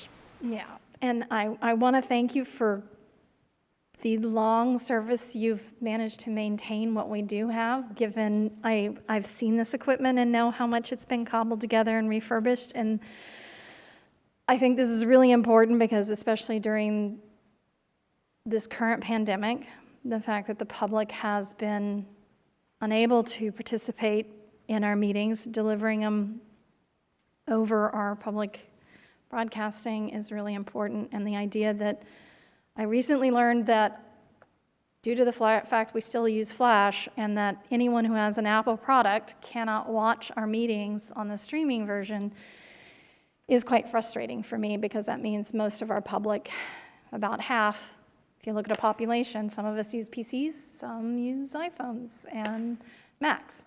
So we're limiting who's able to actually stream, and if you don't have television or you don't have over-the-air waves to get the Channel 23, you aren't going to get our broadcast. So thank you for bringing this forward. I appreciate it that you've been able to keep it going this long, but I'm very concerned about us not being able to maintain that. Councilmember Cordova. Greg, I had a quick question. You had mentioned that the $60,000 was the cost to upgrade the equipment or to purchase the new equipment and get us up into the 21st century. But you also mentioned that Comcast would require a digital upgrade of sorts, and I think you mentioned, I didn't quite catch that, so if you could clarify that for me. And you said that it's not included into this particular $60,000, is that correct? Yes, actually, if we were to upgrade the equipment, it would be a digital format that we would be putting out. So we would be doing two things at once. We'd be upgrading our equipment, replacing the old equipment, and qualifying for the digital conversion that Comcast is about to do. So it would accomplish both things at the same time. Okay, so it would be included into Yes. this. Okay, perfect. And then I guess this question would be for Dean. On the fiscal impact portion of the report, it mentioned the request for equipment replacement was made in the budget, but was not included in the capital outlay section of the Nile budget fiscal year 2019 and 21. Can you just clarify that for me? Yeah, it was requested, but we didn't fund it. Okay. And it's scheduled to come out of the general fund. Hopefully we'll have the money by the end of next year or the end of June. And when would we be looking to make this happen? Well, with the condition of the equipment right now, all we can do is broadcast council meetings and do bulletin board on all three of our channels. So we want to do this as quickly as possible. I would think completion would be within, well, there's a lot of variables as far as the vendor is concerned, and if we have to put out an RFP and whatnot, but I would think probably within 90 days to 4 months for completion. Good. And then last question, you mentioned that tech support is non-existing for the existing hardware. They've fallen off the face of the earth. I don't think it's just here. I think it's everywhere. I have those problems at other businesses that I operate. But so with the new equipment, would we just be doing then internal tech support, or would we be relying, or by buying new equipment, we would maybe have a better chance of getting someone that would be more readily available to work on that equipment? Actually, some of the vendors that we've been looking at, they all come with highly qualified tech support that come with the purchase, yes. Okay. All right. Thank you. Councilmember Starbuck. Yeah, Mr. Albert, I didn't hear where the funding was going to come out of. What account is this? The general fund. General fund itself? Yeah. You know, one of the things that I remember a few budget cycles back, we were saving for a new computer for City Hall. And we wound up financing our Munis system, Vice buying it as we originally intended. So that's not any of that money there. No, that's actually just this building's facility account that I chose to. I understand. You know, it seems like if we spend over $2 million for a computer for City Hall, that's $60,000 for technology for the community. Seems like a bargain, so I think you guys have earned it in PEG. Councilmember Vega. Yeah, Greg, I don't know exactly how you guys have been able to run lately. I don't know if you can give us an update on how have you been doing it lately. And I got you. You're just basically able to broadcast the council meetings. Is that correct? And the other part of it, can you kind of just name off a couple things that we're losing on this one at this time? Broadcasting council meetings is the only thing that we can do at this point on Channel 23. and broadcast the bulletin board on all other channels. Okay. And then with the new equipment, it expands you out to what? We'll be able to broadcast all 3 channels with public access programming as is intended in our model. Okay. Thank you very much, okay, for everything you do. We need you, and the public needs to see everything we're doing, so thanks. Any more questions for staff before we open for a public comment? Thank you, Mr. Ratcliffe. We will now open for public comment on item 5. The number to call is 805-875-8201, 805-875-8201. Remember to mute your PC, radio, or television when your call is put through. Were there any written communications on this item? Nothing. Thank you. Again, public comment for 3 minutes on item number 5 can be made at 805-875-8201, 805-875-8201, and remember to mute your PC, TV, or radio when your call is placed through.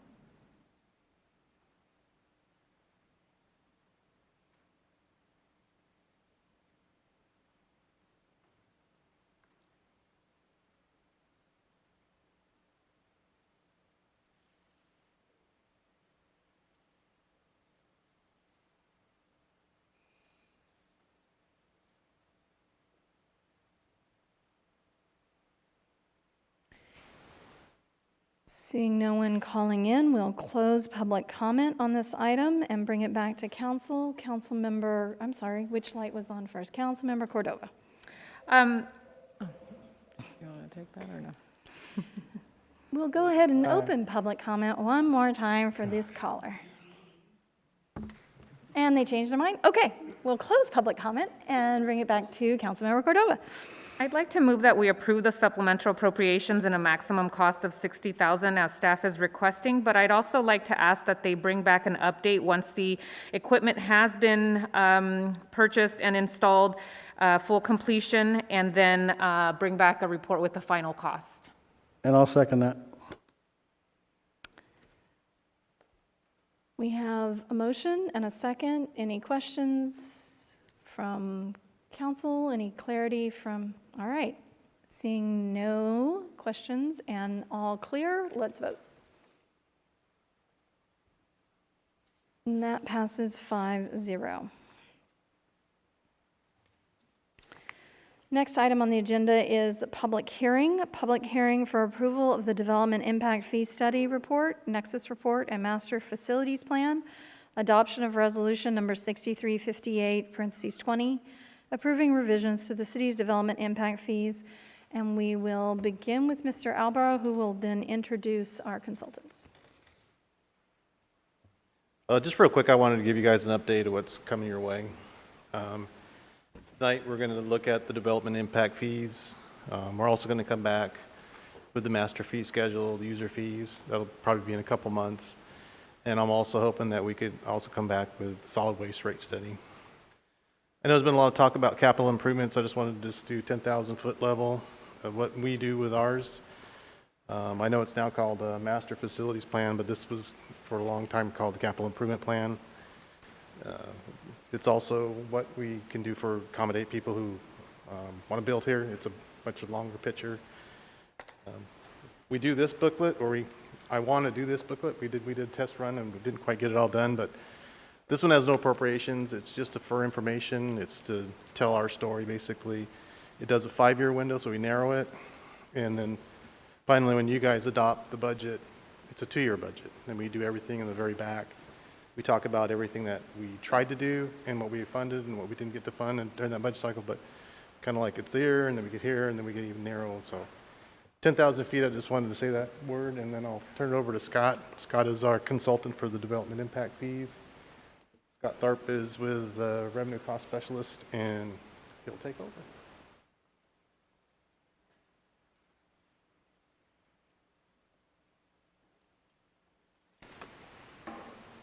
Good evening, council. It's a new experiment for me. Impact fees. Impact fees are the cost of development, pure and simple. It's the price tag on allowing a single-family home to be approved, 12,000 square feet of commercial to be approved. It's what it costs for you to serve that building that's been approved, permitted, and then built. I'm going to take an example.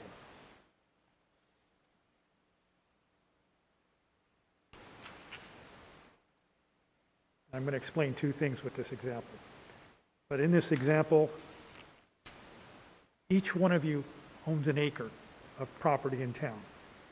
Councilmember Mosby, you are going to develop 4 detached homes on that acre. Councilmember Starbuck, you're going to build 12,000 square feet of commercial property.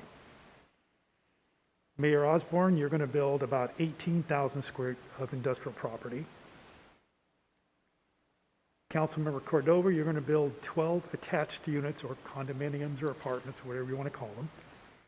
Councilmember Vega, you're going to build a 20-unit hotel complex. Each one of those, when built, are going to require, I'll stick to police on this one, is going to require police calls for service. They just do. And we've shown that statistically that by taking existing Lompoc Police Department records and determining what the call volume is average for each one of these types of developments. Now, what are the odds that they're all the same? I'd say pretty slim. Some properties are going to generate more calls for police than others. Industrial, as a rule, creates very few police calls for service. In another infrastructure, fire, they may be the highest. And so that's one of the first things I have to do in the report is identify a nexus for each one of the infrastructures. In police, it's calls for service. It's not only calls for service, it's calls for service in Lompoc. We worked with the police department and identified the land uses that there are impact fees for. They gave me the data. Planning, they left. The planning folks gave me the number of existing single-family homes or detached homes. The police department told me how many times did they go to a single-family home last year. And from that, we get a ratio. And we can take that ratio and apply it to the future development and come up with a really good estimate of the amount of calls you can expect in the future. Now, let's say we didn't do anything to the police department and we allowed the city to build out within the existing city limits. What happened to the service level of the police department? It nosedived. Impact fees are here to protect the existing level of service of each one of the infrastructures in the report. Now, where we're going to go from here is I'm going to explain what I did and how I did it, and as a result, our firm has calculated the highest impact fees you can adopt by law and the facts. But at some point, I'm going to sit down and you're going to go into a policy discussion that doesn't involve me. And so you'll take the information from my report and make a decision as to what is important in your community, to maintain, what service levels to maintain, and which ones you feel maybe you're adequate. But at any rate, the police department has to be expanded at some point. You'll get more calls for service from each one of those land uses, and the police department will have to have more space. Space is important. The average station needs to have about 250 square feet per officer to be functional. You go below that, and all of a sudden it gets a little dysfunctional. So the impact fees are calculated to merely maintain the existing level of service, the amount of officers you get for the annual calls that you get. When that expands, at some point you'll need a little more space per officer. You'll need additional vehicles for those officers to go out in the field. You'll need to outfit them with the leathers and helmets and winter jackets and summer jackets and all of those things, which is pretty costly. Last thing you'll need is specialty equipment. Bicycles, but I don't want to get into it. There was a long list of specialty equipment. And as development occurs, impact fees will be paid into the police impact fee fund to be used only for those items I just identified and that are in the report. That's the only things it can be used for. So the word helicopter is nowhere in this report, so you can't use the money for a helicopter. Simple as that. You can only use it for what's listed here. So impact fees are helpful, but there are limits. In other words, in this report, we identified what staff felt was necessary to maintain those levels of service in police, in fire, in streets and storm drainage, in your utilities, your water, sewer. We didn't do electrical, but refuse collection, general facilities, which are facilities used by staff, City Hall in particular. Then we have what we call the quality of life impact fees, which are very quite simple to calculate. And in that we have an impact fee for library materials and library computers.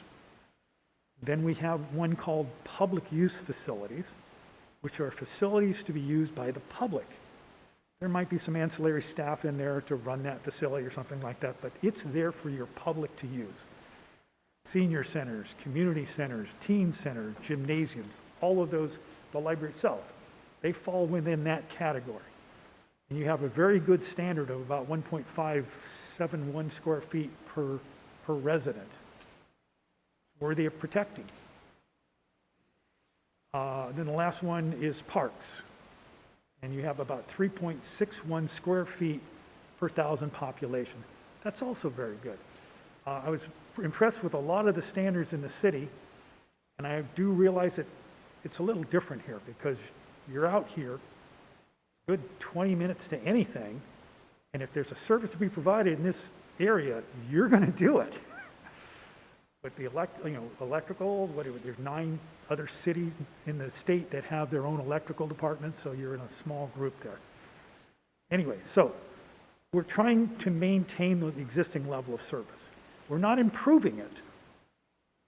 Can't do that. If we can't improve the level of service on the backs of the development community. So if you say you had a community center standard of 0.8 and you want to go to 0.9, sorry, that extra 0.1 has to be from someplace else. If you have 0.8 now, you take 0.8 into the future with the impact fee. That's all. It merely maintains it. So it protects the service level of the existing community. So any questions so far? Councilman? I do want to engage you in questions. It helps me know what is it that you need to know, because I can't explain the whole report. That's Impact Fee 101, and that takes 10 weeks. Councilmember Starbuck. Yeah, now we could turn this into a really long night, and I'm glad you asked for questions now. I'll use your first example. Consultant has 1 acre. His property tax is $100. He puts a Beverly Hills mansion on it. His property tax is $5,000. Now is where public safety gets their money, and the city. It's the property tax going up that provides the service. Not the impact fee shouldn't be the one that's coming in backfilling it. That's a line of thought that I'm having. My impression is that impact fees have always been a builder's buy-in into the city. An example would be $100 million in wastewater plant. Everybody in Lompoc's bought in and buying in now. The guy that just bought your Beverly Hills mansion, he's going to contribute. He's got to buy into the wastewater plant. So there's the formula there that I would be agreeable with. I just am very curious, the impact fees will either enhance a development or it'll kill it. And you just said that you went to the maximum on this report with impact fees.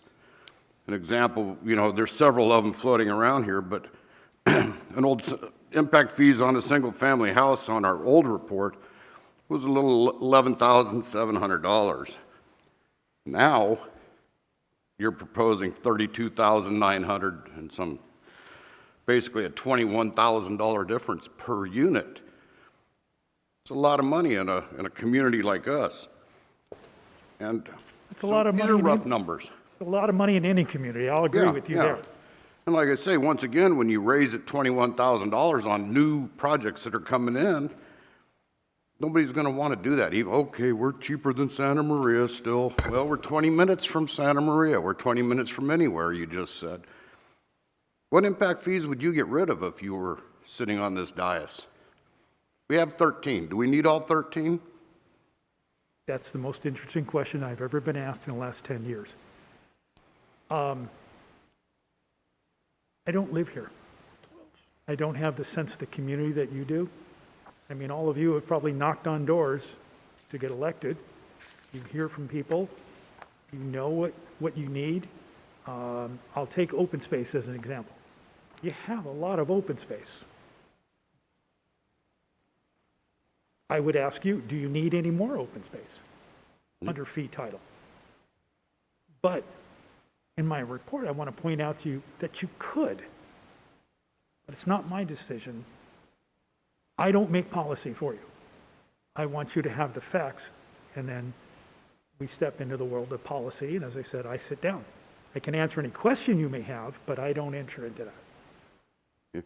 The last thing I wanted to ask was, when we talk about street impact fees, and I really was having a little bit of difficulty. I mean, I've only had the report for a couple of days here, but you never really addressed the redirection of traffic.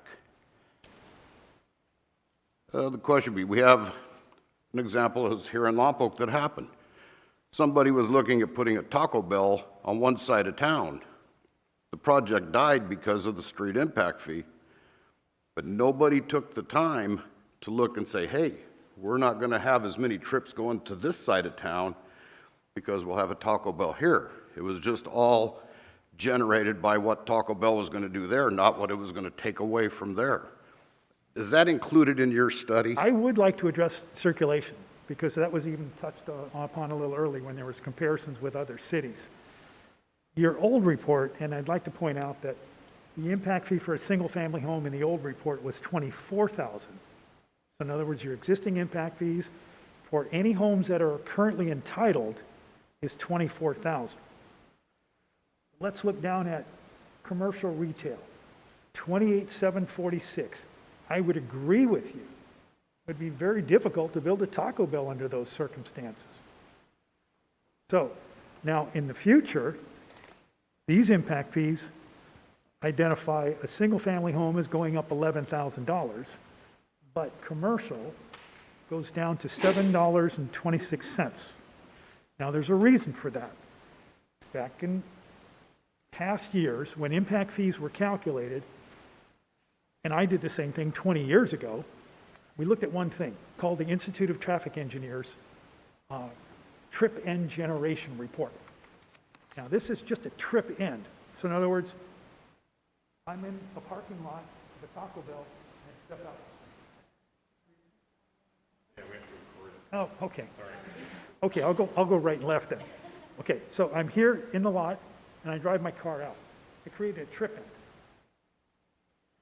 Now, so that's the way most cities calculated their impact fees. The trip ends were the factor, the nexus. I had a gentleman that was developing both properties about 20 years ago, asked me to sit down with him. He said, you're missing something. He said, you're missing the distance. And I think that's where you're going. You're missing the distance factor. So I did some work, I found some distance factors, and I combined the two. And why that's important is Taco Bell, I guarantee you, is incredibly high on trip end generation. But how much is it really involved in additional trips? I'm going to shift from the Taco Bell to a gas station. Gas station generates anywhere from 2,500 to 2,800 trip ends a day. Sure, look at a gas station, watch people come in and out. Man, it's busy. But how many of you go home, tell the family, get in the car, we're going down to the gas station to fill up? You don't. It's part of your daily trips. You notice, I'm down a quarter. I'm going to go get some gas. So what this does, and mine also takes into consideration what are called diverted trips and, I'm drawing a blank on this, and pass-by trips. Okay, pass-by trip is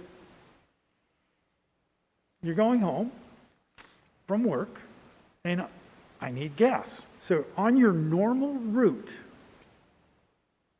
a pass-by trip, on your normal route home, you pull into a gas station. You've probably been at hundreds of times.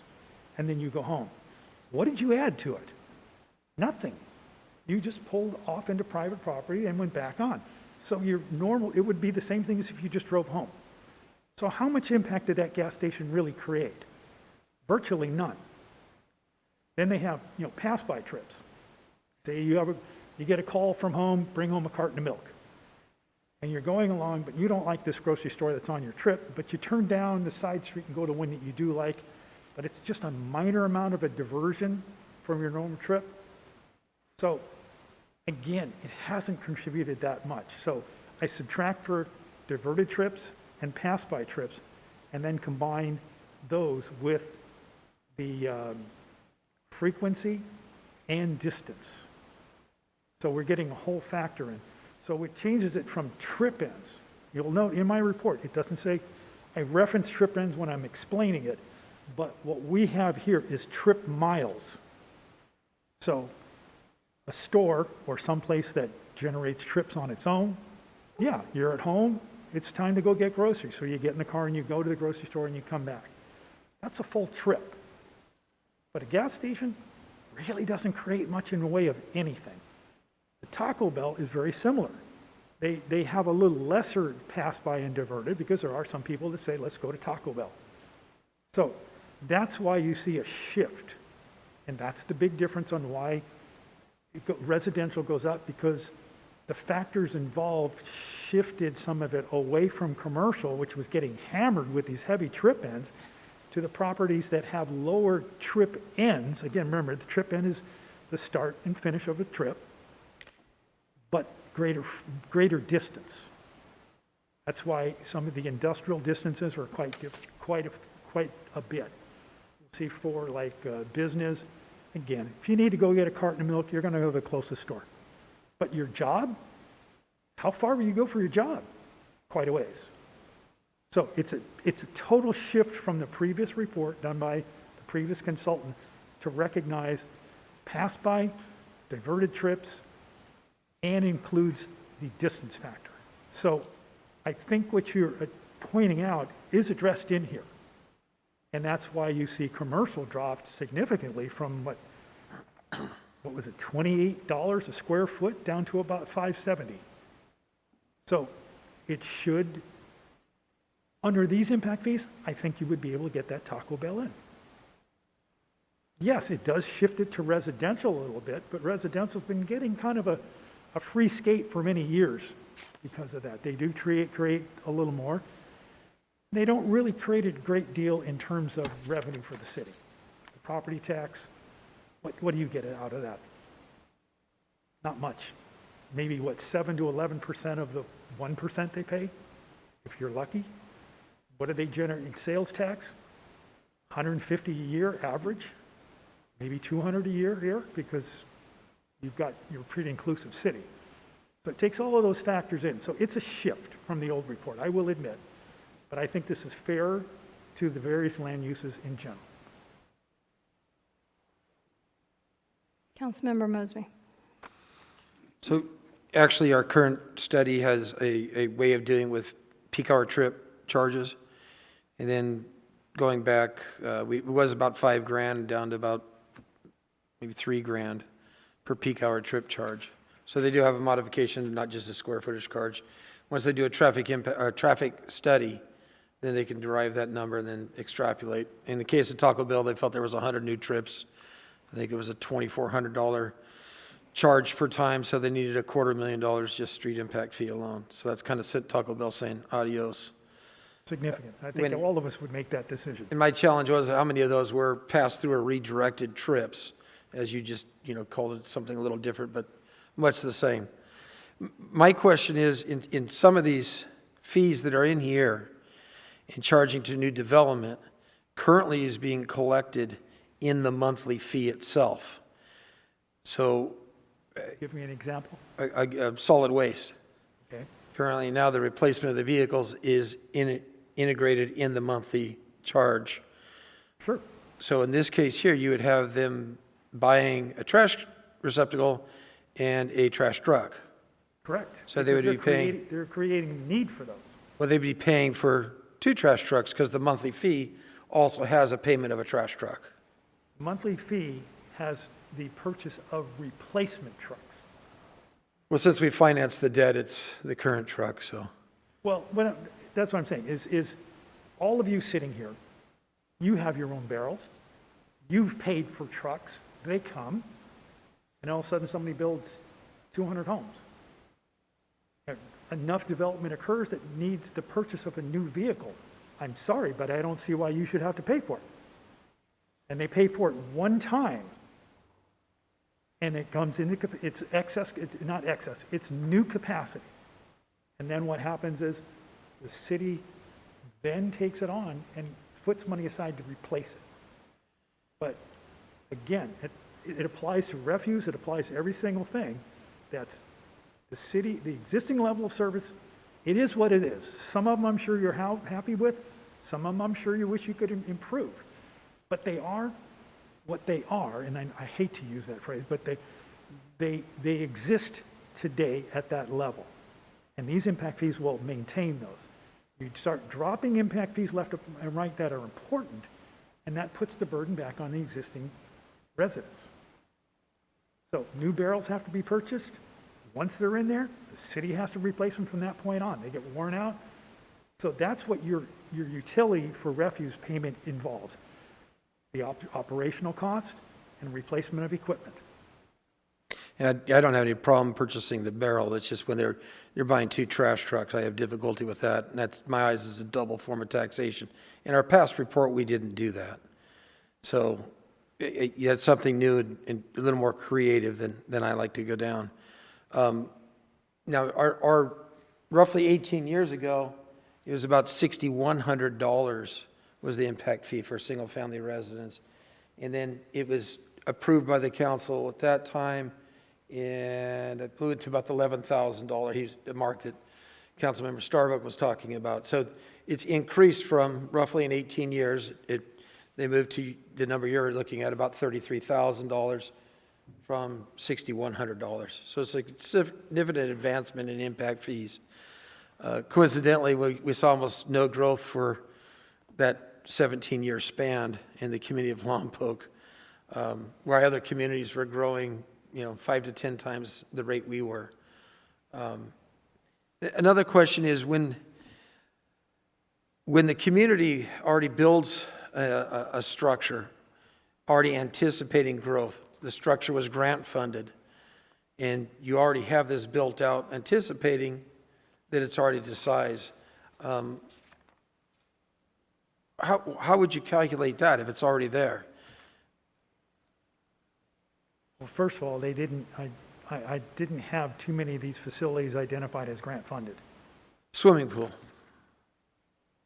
But my impression on that was it was a citywide bond of some sort that the community voted on. No, we actually, there's assessment that goes through Right. annually that we pay for the maintenance, that pays for a portion of it, and the general fund kicks and pays for the rest of the maintenance aspect of it. But Right. the general build out of it was primarily grant funded, as the community center Grant funded was as based well. upon probably a community size and things like that. And yes, so that pool, and I've seen it, it's marvelous. I'm sure that you know all the superlatives you hear about it. And but the thing is, it will get more crowded as more people show up. Now, But it's already built to anticipate for that already. I mean, it's way underutilized for the size and capacity of that pool.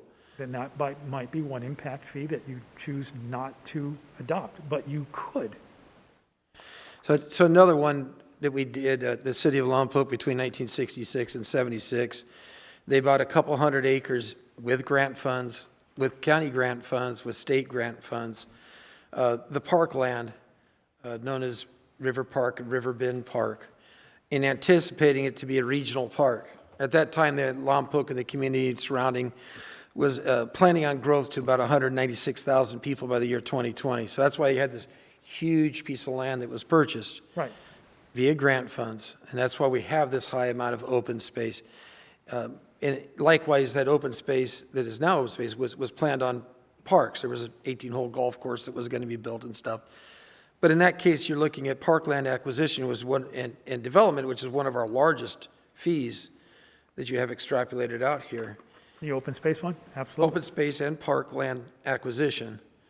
I can accept development because as people come, if you already have the land, but I think it was a $600,000 per acre acquisition price per land, which seems, For well, for park-sized property, it's not easily found cheaper than that. I think we have a realtor over there would love to find some land like that for that. And that's just probably the most expensive land around.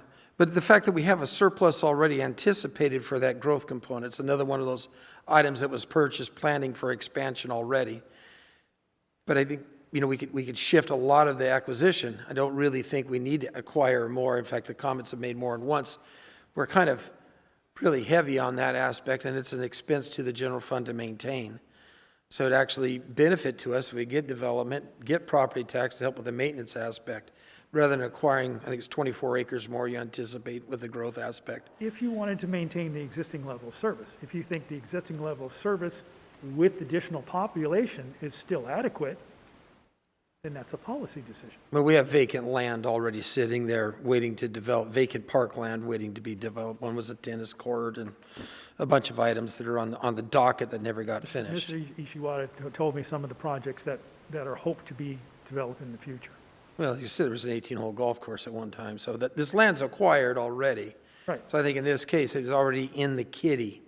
So I think that might be another one that we could get back. And the development aspect of it, I understand, because people come in, you need to develop the bare land. But the city already has the acquisition of this. Right. So, Then perhaps all you would want to do is adopt the development portion of that fee. right. So another aspect that I found perplexing, one was the sewer line enlargement. I think it was $6.3 million in sewer line enlargements. And I went around, I can't find any study that showed these sewer lines that we're talking about. I know of only one area that was discussion of enlargement, and that was a sewer line coming from the Zodovich, Wine Ghetto, River Terrace, and that property. There was an agreement between those four developers to bring a sewer line down all to 3rd Street, or to College and 3rd. Where are these? That project came from your existing CIP. The sewer line expansion projects? Because I've not heard any, and that's one of the problems we've had too, is the updating this CIP has been dismal at best of the current one that we're looking at. So we don't, other than the projects that are in there. Yeah. Okay. You have a master facilities plan, so, and just briefly, let me touch this and we'll get back to that while we're here. Any project you see listed of a development impact fee, like FD 01, Fire Department 01, you can come to the master facility plan, find FD 01, and it'll have a full page of detail about it. So it serves a couple of purposes. One, it's greater information, and two, and something you guys have dealt with recently, is change of staff. So these impact fees are adopted today, and your public works director leaves 6 months from now and they get a new one, they can look at this and go, oh, that's what that project is. So it's more detail for you to go back and forth from one report to the other. You don't, I'm the only impact fee consultant that does this. And that was one of the reasons why your staff recommended us for hire to do this, because they felt that was a very important part of it. And I do too. It's an audit trail. And it's necessary also, I think, for adopting, you've probably all heard that phrase that it has to be spent within 5 years. That's not true. Section 66,000 of the government code says it has to be dedicated within 5 years.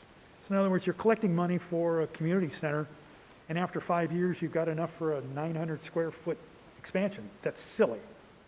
Wouldn't do it. So when Dean does your annual report, he points out that, okay, this is now 5 years old, but we've collected it for a library expansion, and we'll wait until, or excuse me, a community center expansion, and we'll wait till the amount of money to do something meaningful.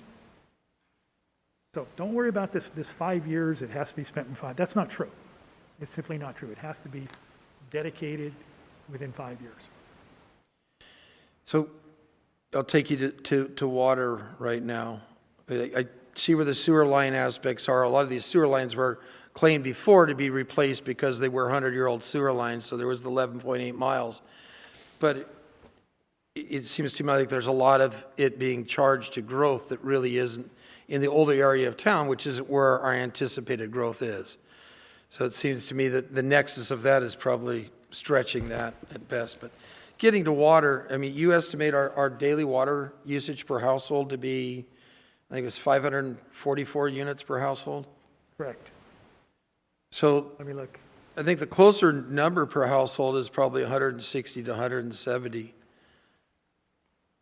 That would be the lowest I've ever run into in the state. I'm sorry, but That's what it is. it's more like 160 a person.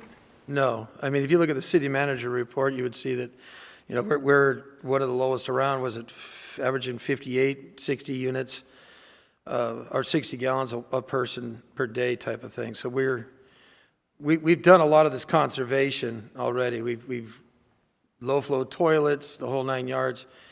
We use somewhere between 3.9 and 4.1 million gallons a day.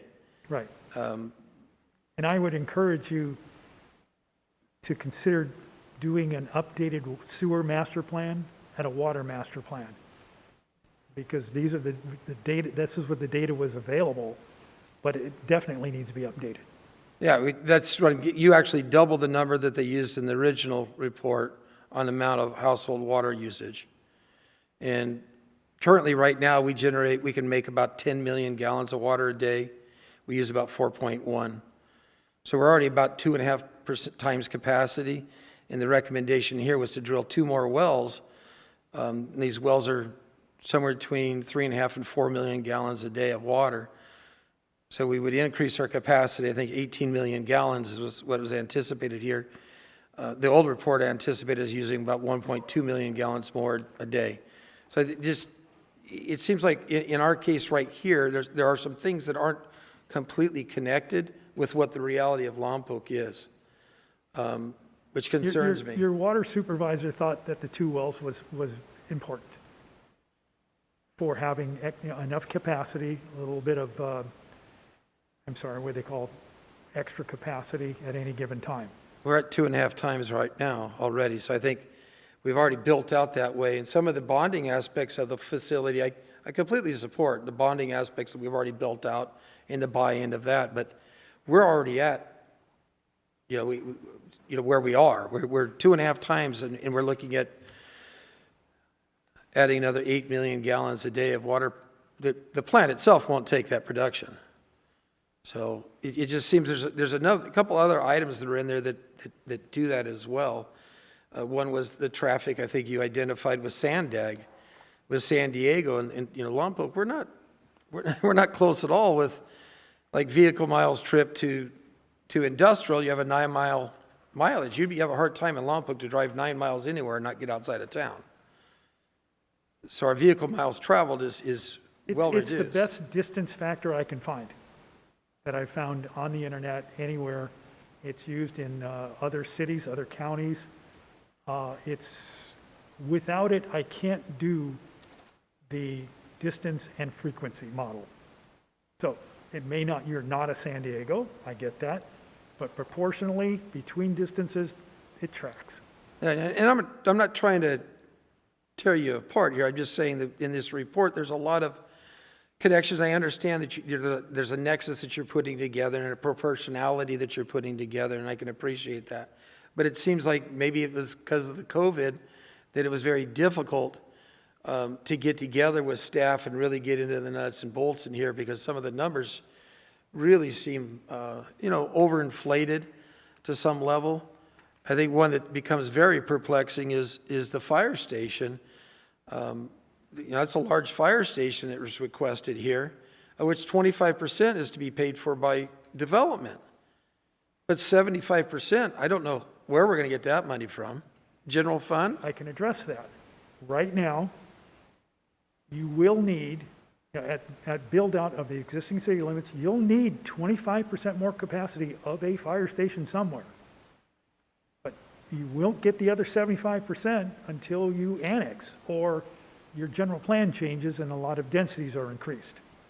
So, I don't want to let that water go under the bridge, so you collect it now and you hold it long-term until an annexation occurs or something like that, and then you get the other 75% and then you build your fire station.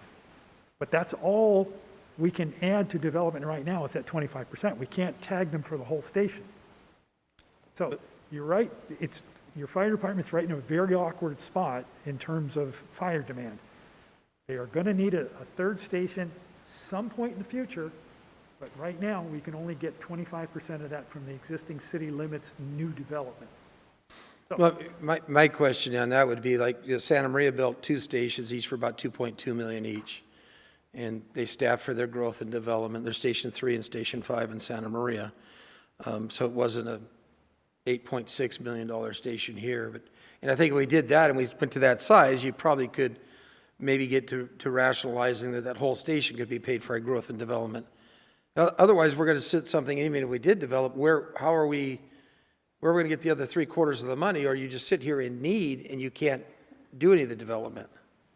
Well, when your existing city limits are built out, it's going to be very difficult for the fire department because you don't have the money for a third station, nor do you really want to have the staffing for a third station at that point, because impact fees don't pay that. That's got to come from your operational money. So you'll have to hold that money until something else happens. Again, it could happen by a general plan change that increases densities within the existing city. People start knocking down old, 5,000 square foot commercial buildings that they can move up to 12 or 18,000, and you'll get it through that way. But I don't see not having an impact fee and letting that 25% go by. I'm not saying that. I'm saying let's get a station that's of size. Let's get one like Santa Maria did that we can afford. I think that would be a much more doable item, and we could put it in action right away, at the $2.2 million. These fire stations are based upon 2 fire station bids from other cities that I've worked with in the last year or so. Okay. So fire stations are not cheap facilities. They're built that way because they're going to be the future sites for people to bring injured people to if there's an earthquake. They're not going to be running around there fire engines looking for people. You're going to have to bring them there. So those stations are not inexpensive. No, I've gone through the RFQs and documents that we had on this, and like I said, I get toured many stations around when we were looking at building something. I'd have to look at it, but I believe it was like a 3-bay station, which you would need. It was a double type of thing. It was a 2-bay, but had to be able to have 2 large vehicles on each side. 2 wide, 2 deep? Yeah. Okay, that's a basic station. It's a good-sized facility. Thank you. Okay. Councilmember Cordova. I have quite a few things. Okay, so I understand that looking at the new development impact fees and any increases, I understand that the cost of the development, it makes it harder for development deals to pencil out. Whether you're doing residential or whether you're doing commercial, it does make it harder. However, we're also, in consideration, we also need to look at current costs of construction, and the replacement of equipment is super high at this time, as well as not even including labor and wages. So all of that stuff goes into play when a developer is looking to do it. I get that. I understand that, and I think that not having the proper development impact fees could potentially stunt Lompoc's growth and not allow us to potentially have the projects that we would like to have. With that said, I think that it's important for Lompoc residents to understand that when we don't plan for the future and we do not put in place these mechanisms to charge for these fees and to allocate these funds, we will continue to deteriorate the city, and you will be sold on the fact that we cannot afford it, and you will also be sold on the fact that we do not need it, that we are not big enough, that we can't expand our borders. And if we're talking just about the fire station alone, that's like a hot topic for me.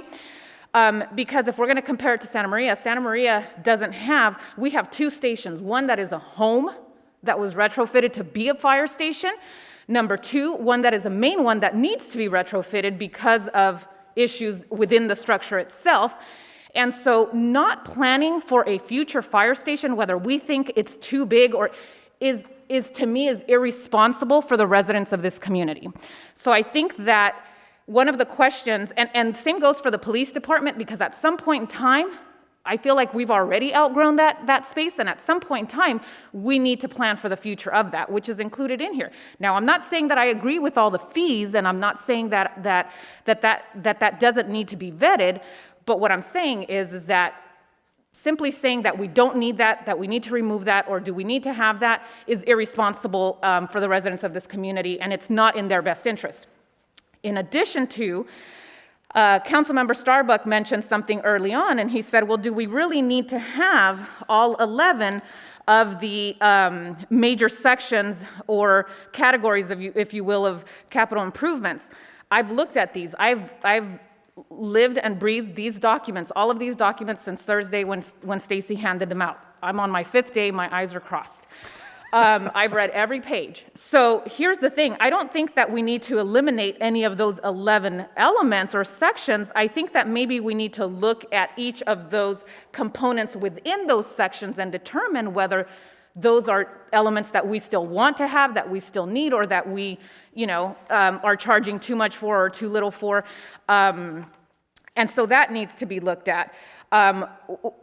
Just to touch on the water wells, it's my understanding that we have 10 water wells, but out of those, it's my understanding as well that, if I'm not mistaken, there might be 4 of them that are non-operational. There are some that are non-operational. So to say, and I believe I was told when I toured that facility that some of them, maybe 1 or 2 of them, have actually been abandoned. I don't know. Staff here would need to correct me on that.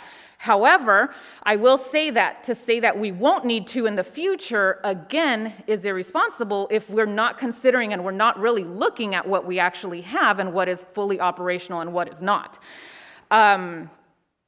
So, in my opinion, I think that we need to look at each one of these sections and not necessarily say that we don't need them, but actually go through and determine what the future needs of this community are going to be and how we're going to plan for that future of Lompoc. I'll just say that for now.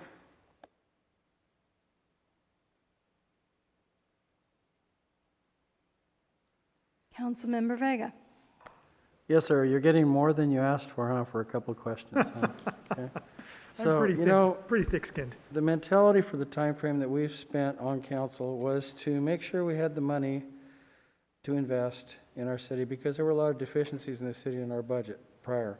We had unfunded liabilities from which we didn't even know what the cost was a few years back, which was a retirement program. We just shored that boat up. We basically reset it to where now we're making the payments so finance manager can see where we're going now.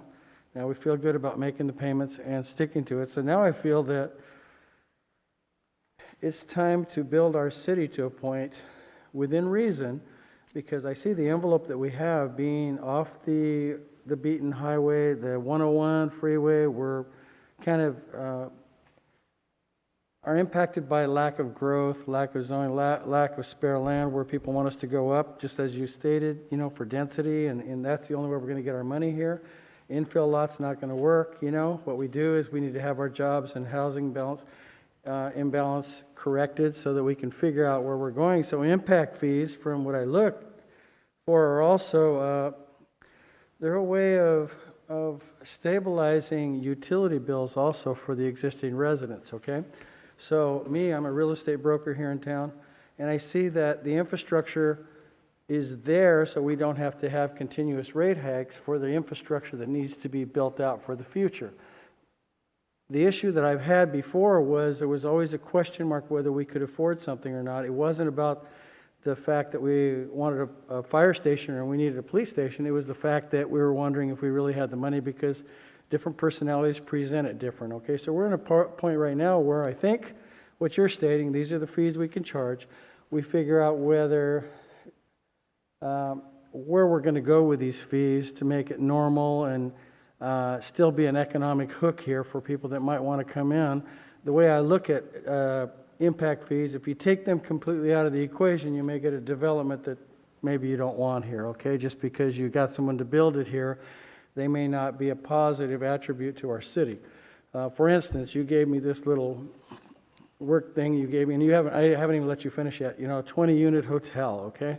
So the impact fees, which would probably be a benefit to the city as long as they were normal and they didn't alienate the development to go to another city, they're going to bring so many more things to our city, such as being the hook for people to stay here, eat here, get gas here, spend money here, so the economic base will be spread out in a different manner, okay, so that we all benefit. But at the same token, there are times when impact fees can be, how do you say this? The developer will come in, let me give you this example. A developer will come in and say, in lieu of development fees or impact fees, we'd like you to put in a park, okay? There are people that go in there and they make deals with these developments. So the developer will come in and they'll build a park, and it may cost them more than the initial impact fees, which the city, in my opinion, just lost some revenue toward that infrastructure that could be built out in the future. Depends how you look at it, okay? If somebody comes in and makes a deal with you and said, hey, I'll build a park, just don't charge me the impact fees. Right. You get it? They don't go toward the intended purpose of protecting our future residents and our existing residents that are here in our community. Because we're looking forward, as Councilwoman Cordova had mentioned, toward our future generations. And we're now at a point right now where we can make better decisions than we could have in the years past. So I just want to make those couple of comments, okay? And I'll let you move on. Real quickly?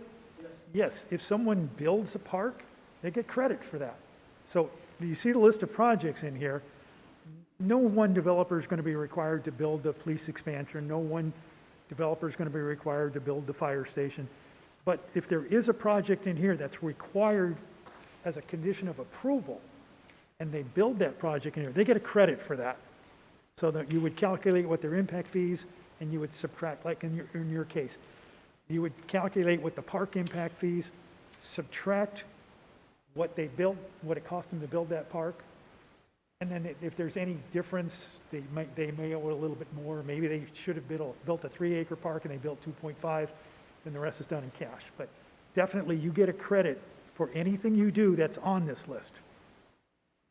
So I think the main focus here and the point is Lompoc is so small in their envelope, they don't have a lot of places that you can come and develop because we haven't expanded our urban limit line, or at least gotten approval to expand to our urban limit lines, where we're in fear of, what are we doing? We're charging impact fees and no one wants to come here, or they won't even consider us, okay? Because we don't have the infrastructure. You made that point that developmental impact fees, if you don't have any place to grow or build, you're not going to get anything out of it, right? Right. But I want to point out also, if I'm going to assume that all of you live here, I think that's required. If every one of you was in a detached dwelling, you have contributed to this city in an amount very close to that 33,000, if not more. Typically, it's more. So, yeah, you're asking, and I could do that calculation for you in there because it's in each impact fee. It shows what's been contributed. As an example, let's say the street impact fee for what's needed for expansion in the future is, say, $5,000 a single-family home.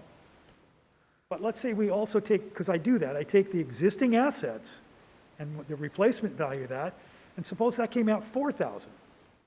I would recommend the $4,000 rather than the $5,000, because how could you ask developers to do more than you've done? On the other hand, why should they do less? Right. So, it's a balance. I couldn't do your job. No, got you. And thank you so much, okay? Just wanted to make that point. Sorry it was so Okay. long-winded, Don't or worry about it. everybody here, they had good questions. Thank you for doing your best to explain a lot of information that's more than just what's been presented here. So for clarity, and revisit some of what we've discussed. As part of this proposal for development impact fees, the key statement I see here is that it's to preserve the existing level of services currently offered and enjoyed by our existing community members and business community members, without the loss of service when we add new residents and business developments. And that's what an impact fee is. The impact fee allows those to buy into our community and invest in what's already existing and putting money aside so that if we need to expand the facility or the services, there is additional revenue potentially there to help us. It may not be everything we need, but it's a potential to build on it. All right, head nod yes. Conversely, you were asked about, we've built in the cost of providing current services and replacing current equipment and potentially current maintenance in our utility fees to the current residents because we have to plan for maintaining what we currently have.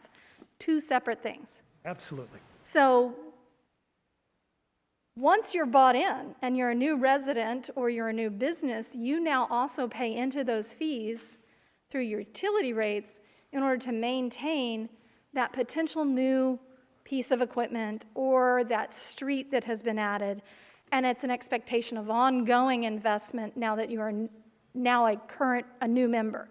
But to become a member, a development impact fee is built in as a way to invest in what we've already invested in and maintain its value and be able to improve service or the equipment or the infrastructure to deliver it. Good? Okay. So I think that was really important to clarify those two things and those two avenues of expenses so that we could get back to this document and focus on the reason for it. And I think it's really important that while we haven't grown a whole lot in the past 20 years as much as had been predicted, there's always hope. And as a result, it's our job as policymakers to look at that potential, not shoot over too much, not overcharge, but do a relatively good job of a little prediction and hope that you do get some of that growth. And as a result, protect our community by asking for that impact fee to be paid. And that's what this document is doing, is asking us to find a reasonable balance of not scaring away development, but also making sure we're not underwriting that burden of development on the current residents and the current businesses. Is that a good explanation? It's in a nutshell. Okay, all right. So I think for me, that's what I really wanted to do, is sort of pull all of the questions back that had been and sort of differentiate the two paths so that we can get back to this. So I appreciate you going with me down that path of restating those things. So I think the next step for us as policy makers is to evaluate what our current infrastructures are, what we value them as to be, make sure we understand from our community what they value so that we don't pull something off of here that our community may not value, that we may not value, but our community has a high value of. And so I think we need to be really careful there that we don't allow a personal belief about a personal thought on whether a fire station being built at one level or another is the appropriate thing, but that it is needed and valued by our community and that it ultimately will be needed if the expansion actually happens. So that's the last piece I wanted to pull back into that discussion, right? Okay. So thank you for that. I will now yield the floor to Councilmember Cordova. Just to touch right now on what Mayor Osborne said about the fire station, whether it's due to growth or not, we have to address the current situation that we have with our fire stations. And so that needs to be addressed no matter what. And my fear is that if if we're not charging the appropriate amount of impact fees, and again, I'm not saying that what was presented is the appropriate amount, but if we're not charging that, then at the end of the day, who is going to pay for that? Ultimately, it's going to be the residents of Lompoc. And if every time we go into budget season, or every time someone from this dais is telling you that we need to do budget cuts, and our existing budget model doesn't have the proper elements for future replacement, reserves, equipment, infrastructure, then what are we doing? Honestly, what are we doing? What are we telling the Lompoc residents other than we're not going to charge it on to the developers, and we're going to continue to do budget cuts, and we're going to continue to do this. So every time we just passed a 1% sales tax, I guarantee you we'll come back for another and another and another. Councilmember Mosby. So I did go look through the old report. There's no line replacements for sewer in the old report. And analyzing The old capital improvement program? this impact fee study report right here. No, I was saying I picked that up from the capital improvement program plan. Well, the AB 1600 was a charge aspect. I know these 11 miles of sewer lines they're talking about, and the nexus of those old sewer lines to the new developers is very slim. It's not the 6.3 million that's in here. I don't know where all that got drawn together. I mean, this has been a discussion for 8 years at utility commissions and such about how to get that. So I just, some of the next, and I know it's difficult right now. I mean, maybe what we need to actually do is to take this to a workshop, and each one of the chapters and each head of a department that can come down here could come and answer better these questions. So, because you're limited with the knowledge that was given you, so it's not fair on that aspect, but in that way we could get the water calculations out, because I don't want to be charging developers for 2 new wells when we're already at 2.5 times capacity. And it doesn't make sense for us to bring the more numbers. And it's in the weekly city manager report, our water consumption and usage that's in there. It's reported monthly at utility commission meetings and stuff. So we're in pretty good shape into building 2 more wells. We might need some for replacement. Now, you can use not impact fee for replacement and repair. As you were mentioning, there might be some broken wells, but that's not impact fee money. But I think those things, we need more staff here to answer these questions for us to make. I mean, what's the total valuation of this? $450 some odd million worth of? 462, something like that. Yeah, there's a lot on the table here that I really think, if anything needs a workshop, this thing needs a workshop. And my referencing the fire station, my complexity, I didn't say reduce the fee. My deal is don't hold the building hostage waiting for another 75% of a fund if you can get this money to pay for one. Because I can see what happens before. You sit here and you're going to hold the new station hostage because you don't have 75% of the money to build it out. I think it's a very difficult item, which brings me to another question.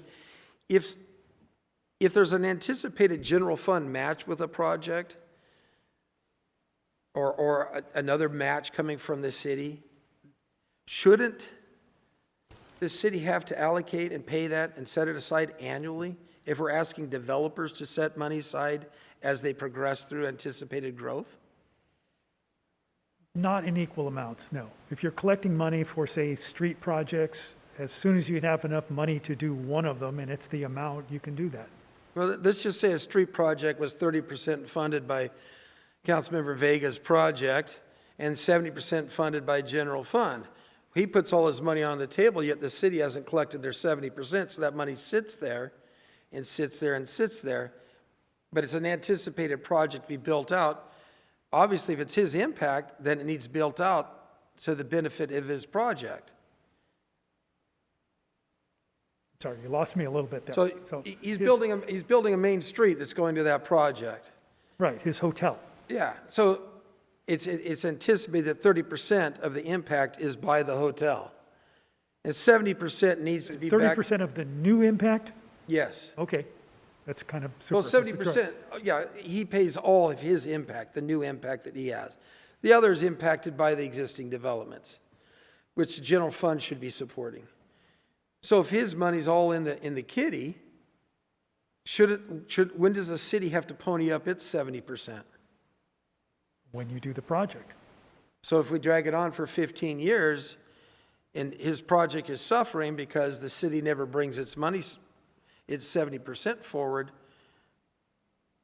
Well, I'm not necessarily sure his project suffers. You know, he may have to do the full project himself to ensure that it's done, and then you enter in a reimbursement agreement with him. I mean, we had some signalization projects that were 100% funded already and never got built out. And that's one of my concerns, was when some of these things have happened in this long list of impact fees. And if the project isn't built, then it's, in essence, it's become a level of a tax. And, you know, under the Fifth Amendment and a taking, then it ends up being a taking if you don't use that money for the project you've taken the money for. Well, no, it doesn't have, the list of projects for streets are not tied to any one specific project. In most cases. Signals used to be. Anything that, if Councilman Vega needs a road to get to his hotel, that's probably a condition of approval. That's probably not even in here. So if he needs a road to his hotel, he builds it. Well, I'm just saying, okay, neighboring come by, I was just giving you something that a 30%, 70% spread. What I'm getting at basically is if a project is designed and the impact fees are collected, yet the general fund doesn't pony up for the project, what do you do with the general fund money? Or the impact fee money, the new impact fee money you collected from developers? So you collect money citywide for circulation. And circulation is not much different than a water system. Squeeze it down here, everybody goes over here. You widen the street, some people start using that. Makes that more open. Some people come down and use that street. So you can use the money for any impact fee project that's listed in there as capacity increasing. And at some point, you will have to start throwing some city money into it if there's some splits. So if it says this project is 30% development related and 70% other sources, to do that project, you'll have to come up with the other sources. I don't think it has to be there on day one. But I'm just saying, at what time? Wouldn't it be a better study if you annually put your percentage you anticipate? Now, your study's a little different because you don't have the annual plan build-outs like the other study did. You kind of just have it put in there. I have general plan full build out. Yeah, you have it, I'm but you not have it. willing to estimate or ask anybody to estimate what's going Right. to happen in the next 2 years. Right, so yours is a little different than they did before, so, but again, what I'm getting at is when you see that the developers put the money in it, 15 years later, the city hasn't ponied up. If they did it every year, you would get to a level. Well, you know, cities don't have trouble spending impact fee money. Well, If it comes in, there's a street that can be widened that alleviates some stress and makes another opportunity for people driving, do it. It may not be, so in other words, Councilman Vega may pay impact fees, let's say his hotel's right on an existing arterial, but we know he's going to generate an additional amount of traffic throughout the city, because when they leave, they're going to go wherever they want, okay?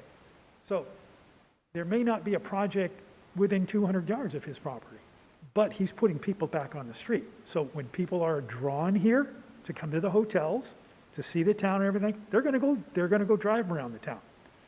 Trust me, I know. I was up at Halama Beach every year when I was a kid, and we'd come into town, drive around, and see things.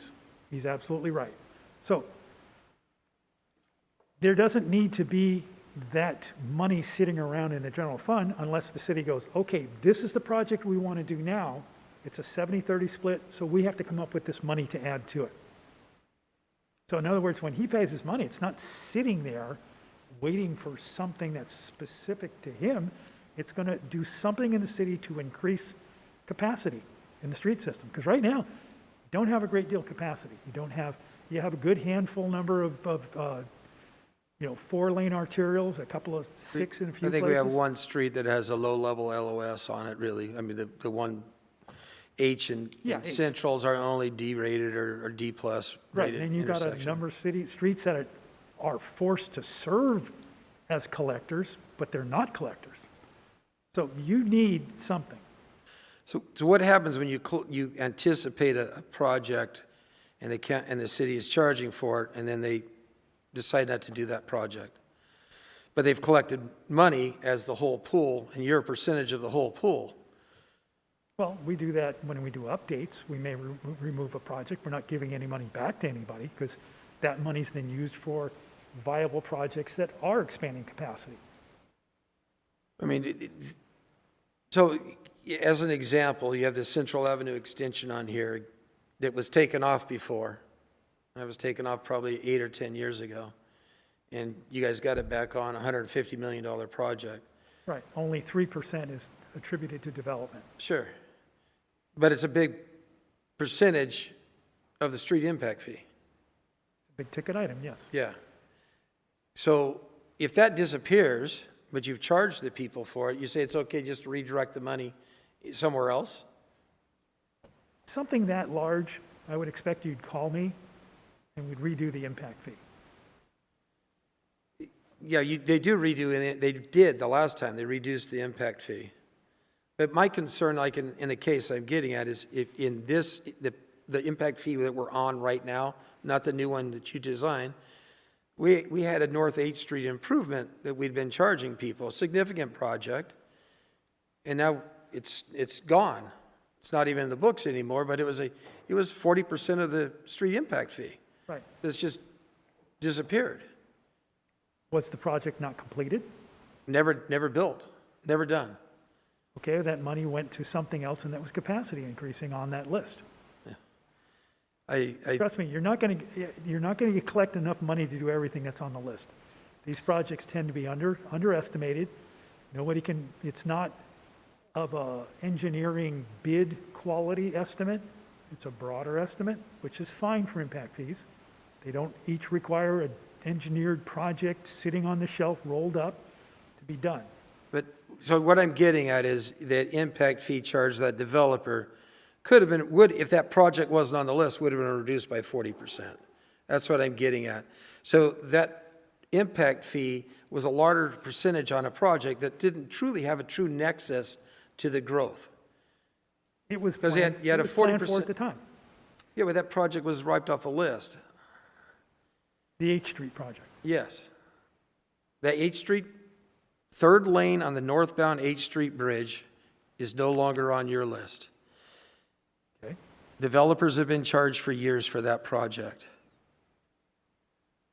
About 40% of their street impact fee. Okay, then I'd have to look and check back and see where did it go. Well, if it wasn't on there, then they would have paid that much less. That's what I'm saying. The nexus doesn't line up. Right, but then there's going to be other projects that were way woefully underestimated, or other projects that go, well, that's capacity increasing. We hadn't thought of that before. But that's why you would do an annual change to modify, but it hadn't been done. I mean, right, but when was the last time this was done? Not early enough. 2006. If I have clients that call me every 5 years, it's quite a bit. It's just tremendous effort. I mean, it took us close to 2 years to get here because of the different stoppage we had. You had the whole issue with the homeless that was about four months that every time I called the department head, they basically told me, please leave me alone. I'm doing this for the homeless project. So I did. I left everybody alone for 4 months. These aren't easy. The amount of data that in this is not easy. And wow, in a perfect world, it'd be great to do it every year to make those kind of changes, but that's just not possible. So I think for clarity, an impact fee is not a development contract. An impact fee is for potential development as a demand is needed. It's not a specific contract of this exact thing will be built. What it's doing is collecting based on potential proposed expansions that might be needed as the community grows. And if we have enough funds and that demand still exists, that project might be done, but the impact might be seen elsewhere, and that fund could be within that umbrella of where it was collected might increase in a different street being widened or a different facility needing expansion within, say, law enforcement or public safety. So The development impact fee is not a development contract. Correct. Okay. Councilmember Cordova. Okay, so the way I understand it, and so when we identified the 11 elements, the categories, circulation and streets, and that is one of them. That's correct. I get what Councilmember Mosby is saying because as a developer, I've paid that fee through the businesses that I've been in town with, so I understand the pain. Believe me, I understand the pain of paying that.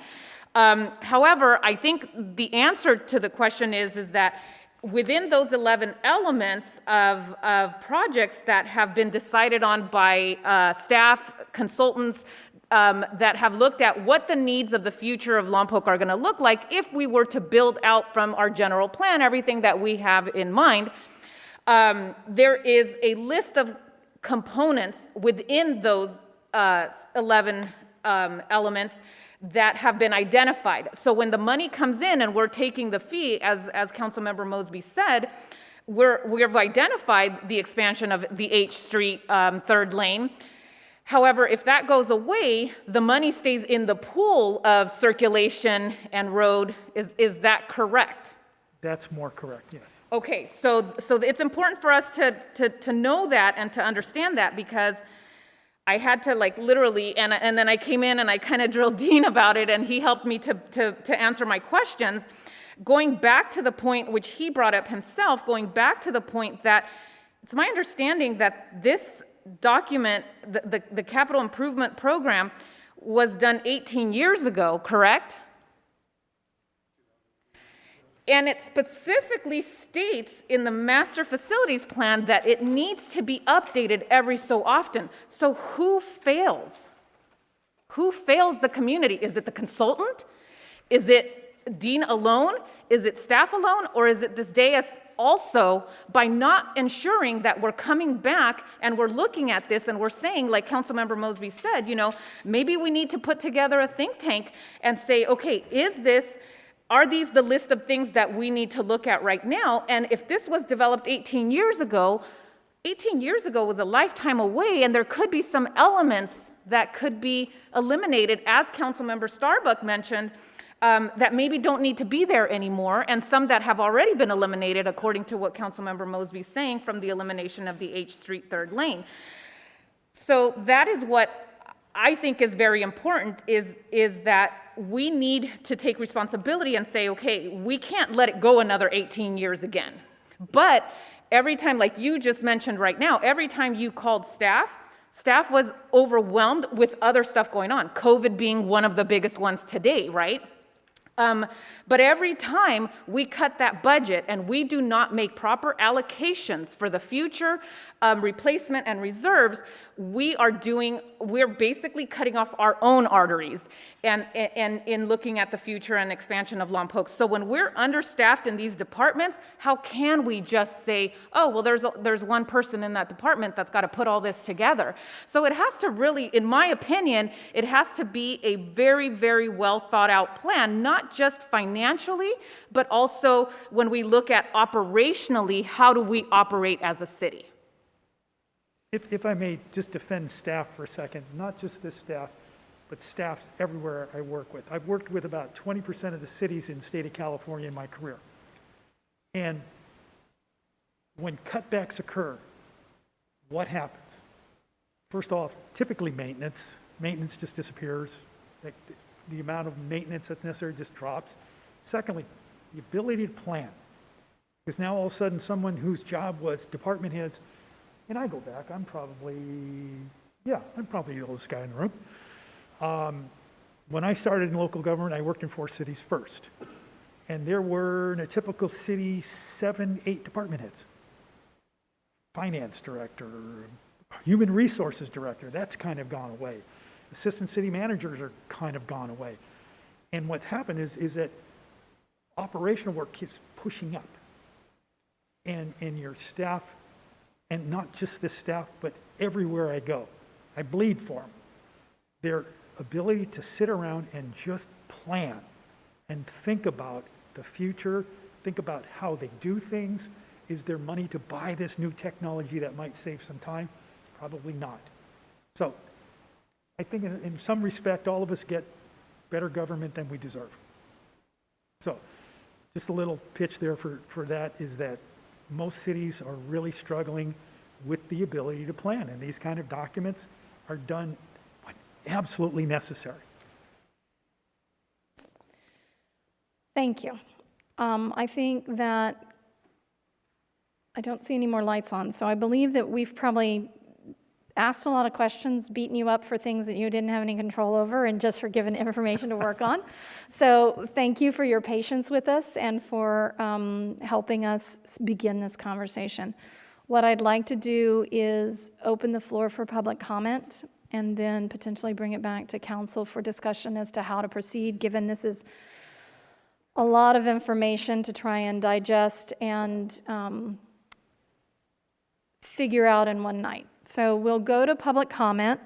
The number to call is 805-875-8201, 805-875-8201. Remember to mute your phone, your radio, computer, or TV when your call is put through. The item is item number 6, updating of our development impact fees and the master facility plan.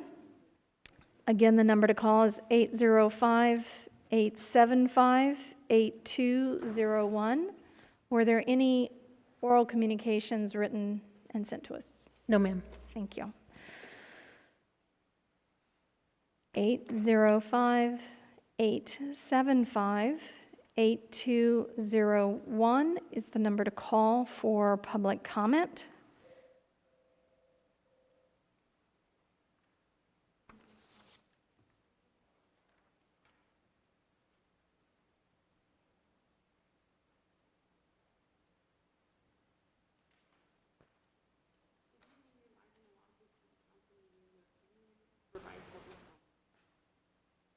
Thank you very much. My name is Nicholas Gonzalez, a resident of Lompoc. I believe that the item presently on the agenda that you are discussing is a daunting task. As a resident, I would greatly appreciate the opportunity to spend time on this in a different setting. Unfortunately, with COVID, the community is going to be locked out of a very significant discussion on what projects will encompass that $420-something million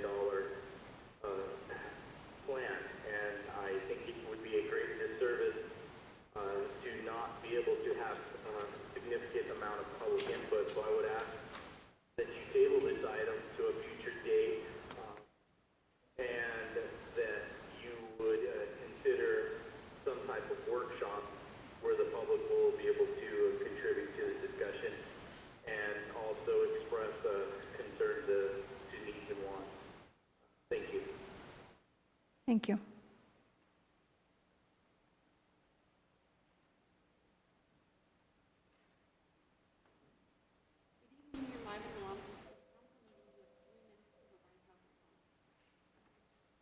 Hi, this is Leah from Lompoc, and I just want to apologize to the trained professional consultant that just wasted the last half hour of his life dealing with this city council.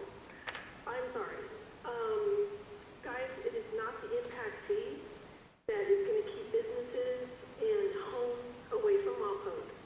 It is the fact that years of mismanagement continues to make this a crummy little town. There is no sense of forward-looking, and I apologize again for especially Councilmember Mosby, because he is an insufferable know-it-all, and he knocks down people, and I pray that we only have 7 more weeks to put up with it. Good night.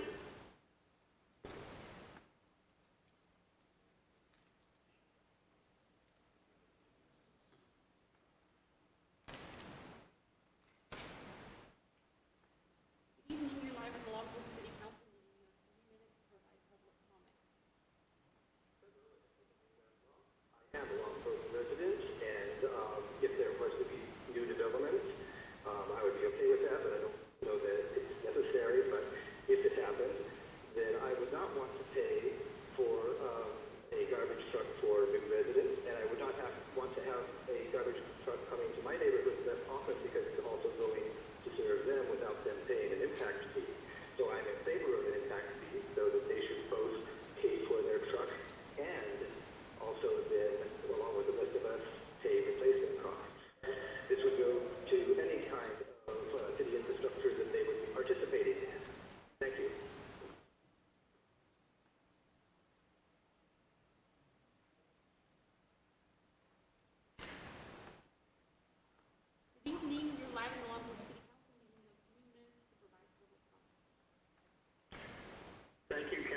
John Lynn, Lompoc resident. First, I want to commend Councilmember Starbuck, who has been bringing this up since at least 2010, including the lack of updates in our capital improvement plan or its new title.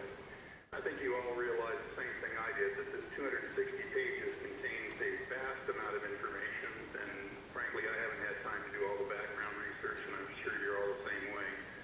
I've heard several people mention a workshop. That seems like a good opportunity. It worked for budgets, and we have had a capital improvement workshop many, many years ago. I would hope that you would be able to put this off until we get to the point that people can actually attend. There are a couple things on there that I noticed, along with things that have been mentioned by others. I won't repeat them. But the $151 million for the Central Avenue extension was actually voted down by the council. I didn't participate in the vote because I had a conflict, and it has been removed from the SBK plan of action. So there's probably not any good reason to put it back. I think maybe current staff didn't have the institutional knowledge because that happened clear back in about 2013-ish. On the utility side, that well 10 that's back on the list, the city staff at the time we discussed it, the utility commission said that they didn't want that well 10, that it interfered with well 11, and we as a commission voted to not have it, and we came to the city council with our resolution to that effect. Kind of a sore spot with me has always been the signalized intersections, and in the current program, they were for O Street along with some widening. None of those have ever occurred. We've collected money for them. They're still in there. I can't imagine we're ever going to build any of those signals. And now there are 8 or 10 more on the other side of town in areas that are built out and don't have impacted intersections. Missing is the Central H intersection improvement plan, which was actually something we did need and people have paid into for years. Matter of fact, it's been 100% funded with what's been paid in and what's been charged to projects not yet built. So I think that needs to come back in. Clearly, the whole thing needs a lot more review, and I would remind the council that the city of Lompoc is the 6th most compact urban city in the United States. So when general numbers are applied to us, they don't work. And as several council members pointed out, we've done amazing work in water conservation, and that needs to be taken into account. So thank you for all your hard work this evening, and we look forward to attending the workshop and bringing more information. I hope you'll consider this commissions. Thank you.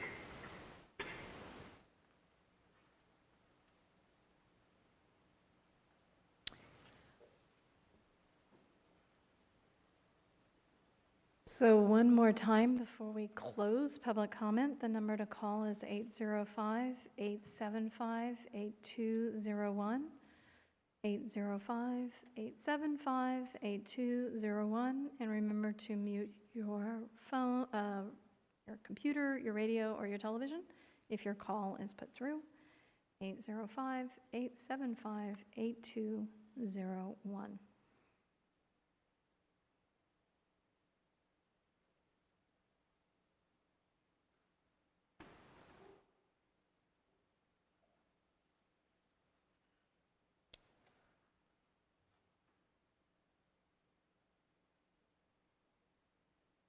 Seeing no further calls and having no written communications, we will close public comment on item 6 and bring it back to council.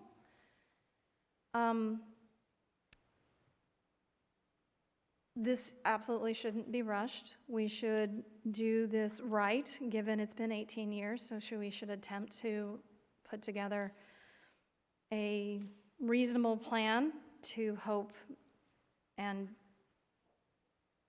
protect what we do have and invest in level of service maintenance for future growth, which we all hope to see with some of the coming projects in the area.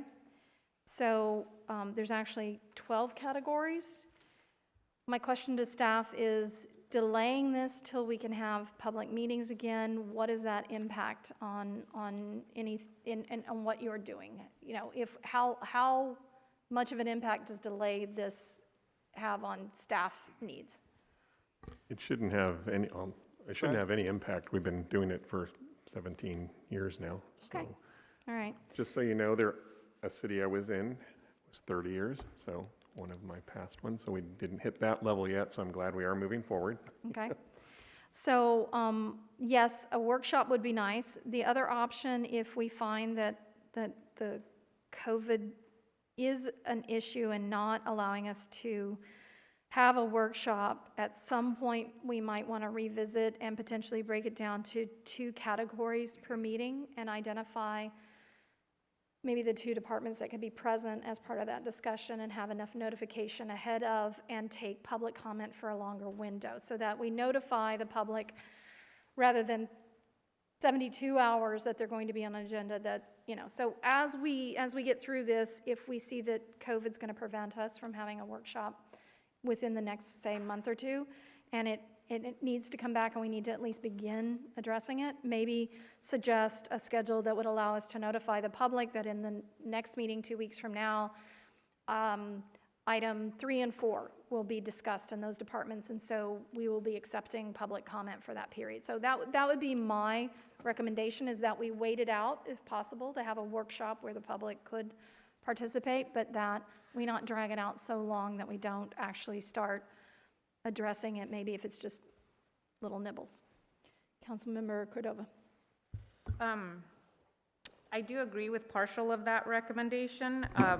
I've asked Dean this question before. I personally think that this master facilities plan is imperative to our budget process. I understand that it's a separate item. I get that. We've had those conversations.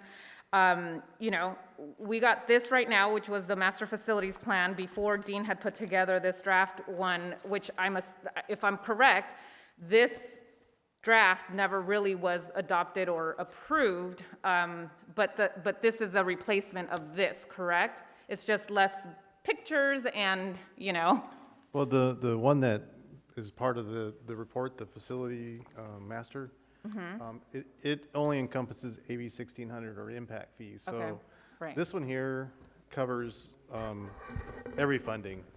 Yeah. And it covers, if it's a general fund, it even covers stuff that we are just basically dreaming or wanting to do. It's just a narrative. He was talking about how some of those numbers came from this report. So this is the most current thing. It's me trying to gather everybody, all the staff's ideas on what we should be doing to make a better city. So this has a little bit more. There's nothing to approve in this. It's just a narrative. It's just a supplement for the budget book. Right. So it's a little different, but a lot of the ones that are in the master fee schedule will hopefully make it into this book. Right. We'll actually Right. grow and we'll actually do those things that we want to do to make this a better city. Yeah, and I would love to see this become a part of our budget. So I would love to have it once it's been looked at and once it's been reviewed and once public has had the opportunity to comment and give their feedback. I really think for transparency and just for the sake of our public being able to understand and know and physically see it, I really love this. So I would love to see this stay as part of what we've done. So I know that you did a good job on that. I'm not in favor of saying let's put it off and not put a date on it, because I think that before you know it, we will be in budget talks and discussions. And I would love to be able to target some of these items and get those items discussed and finalized, even if it's a method of breaking it down, 2 by council meetings, whatever it takes.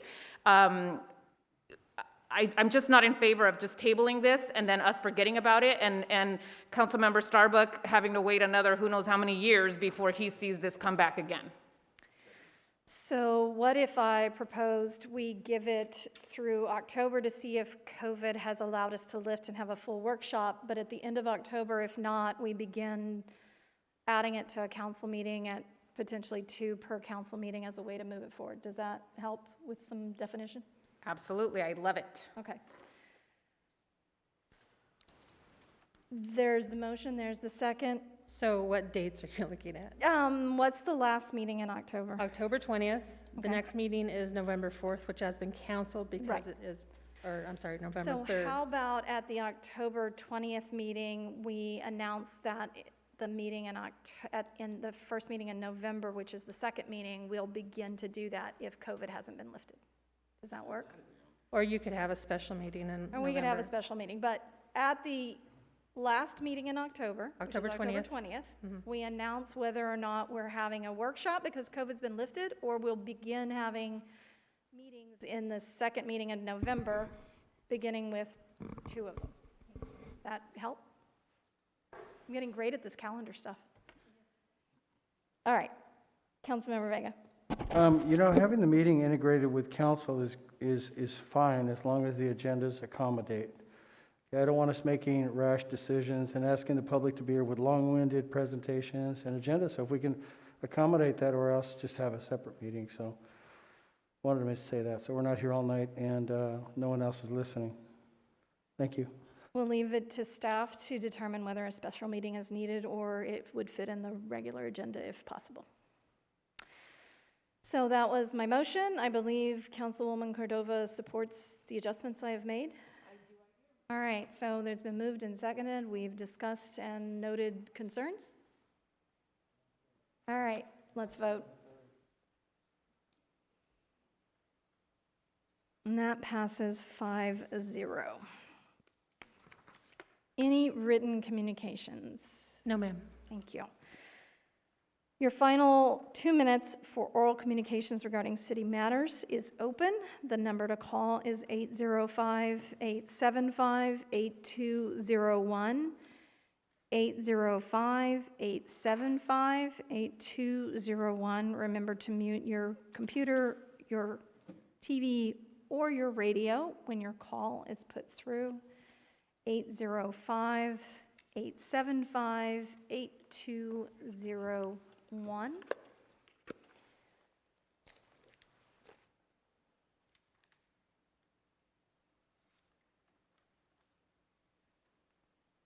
Eight, 8201. Seeing no one call, we will close the final oral communications and bring it back to council for comments, meeting reports, and requests. Councilmember Mosby. Let's give a shout out to Mr. Luther and the Public Works Department and his urban forestry crew for that big eucalyptus tree, catching it before it fell and closed East Ocean Avenue. Good looking out. Councilmember Starbuck. No reports. Councilmember Vega. Thanks, staff, for, that was easy tonight, right? We just had to listen to a lot of questions, so thank you. Councilmember Cordova. I don't have anything to report. Thank you. I attended the Vandenberg Air Force Base's REACH partnership discussion on space launch, commercial space launch complex, and the location and the plans for that. So that's really exciting, and potential growth and additional potential jobs we need to make sure and factor in when we make our argument to LAFCO and the RENA numbers being expected for us. I attended the county's RISE roundtable on PPE requirements and needed protection for restaurant workers. The state of Vandenberg Air Force Base was also the same week as REACH's rollout for the commercial space launch. Vandenberg is expecting a great deal of new launches, so that is additional visitors and business going to be conducted in our community over the next year. Vandenberg has not been quiet during COVID, so this is a good thing for us. And then a couple of more legislative calls and mayor's roundtables in order to stay on top of what's going on. I want to thank the members of the Lompoc Police Department that participated in FSA's discussion on gang and youth activity in our community. They were very professional and provided great information to the community. And if you visit the Family Service Agency's website, it has been recorded and parents may watch it and review. There was some good advice being provided there. I want to thank our electrical department for all of the overtime work they put in this weekend to make sure that as soon as PG&E had delivered the power back to our community. They had it up and running, and I got several messages from residents who on Sunday that appeared to have a small glitch contacted, and that was responded to well, so thank you for doing that. I do have a council request. The taxes that we collect for cannabis are helping us, but we also have some issues beginning to crop up within the industry that need some oversight, some enforcement, and I would like to make the request that we bring back discussion of how to utilize some of that revenue in order to have a new department that audits and oversights and responds to some of the issues that are occurring in our community that we can't expect the state to respond to. The BCC is understaffed itself. There is nobody present from the state level in our local area to call and have these oversights. So I think it's really important that the next step in us having regulated cannabis is to take responsibility for overseeing that in our community. And I would like to ask council to revisit what that might look like, ask staff to come up with some ideas and bring it back and propose what that cost might be and what that structure might look like and what department it might be housed or partnership between departments so that we can make sure that the regulated industry has the support it needs and that we are also protecting the members of the community that are feeling some of the stress from some of the issues going on. So I would look for support on that one. I would support that. Thank you. All right, so that fails, but I want the community to know that I have heard from the industry itself. They are asking for this assistance, and I was trying to answer both requests from community members as well as the industry to assist. We will adjourn this meeting until the next regular meeting on September 1st, 2020.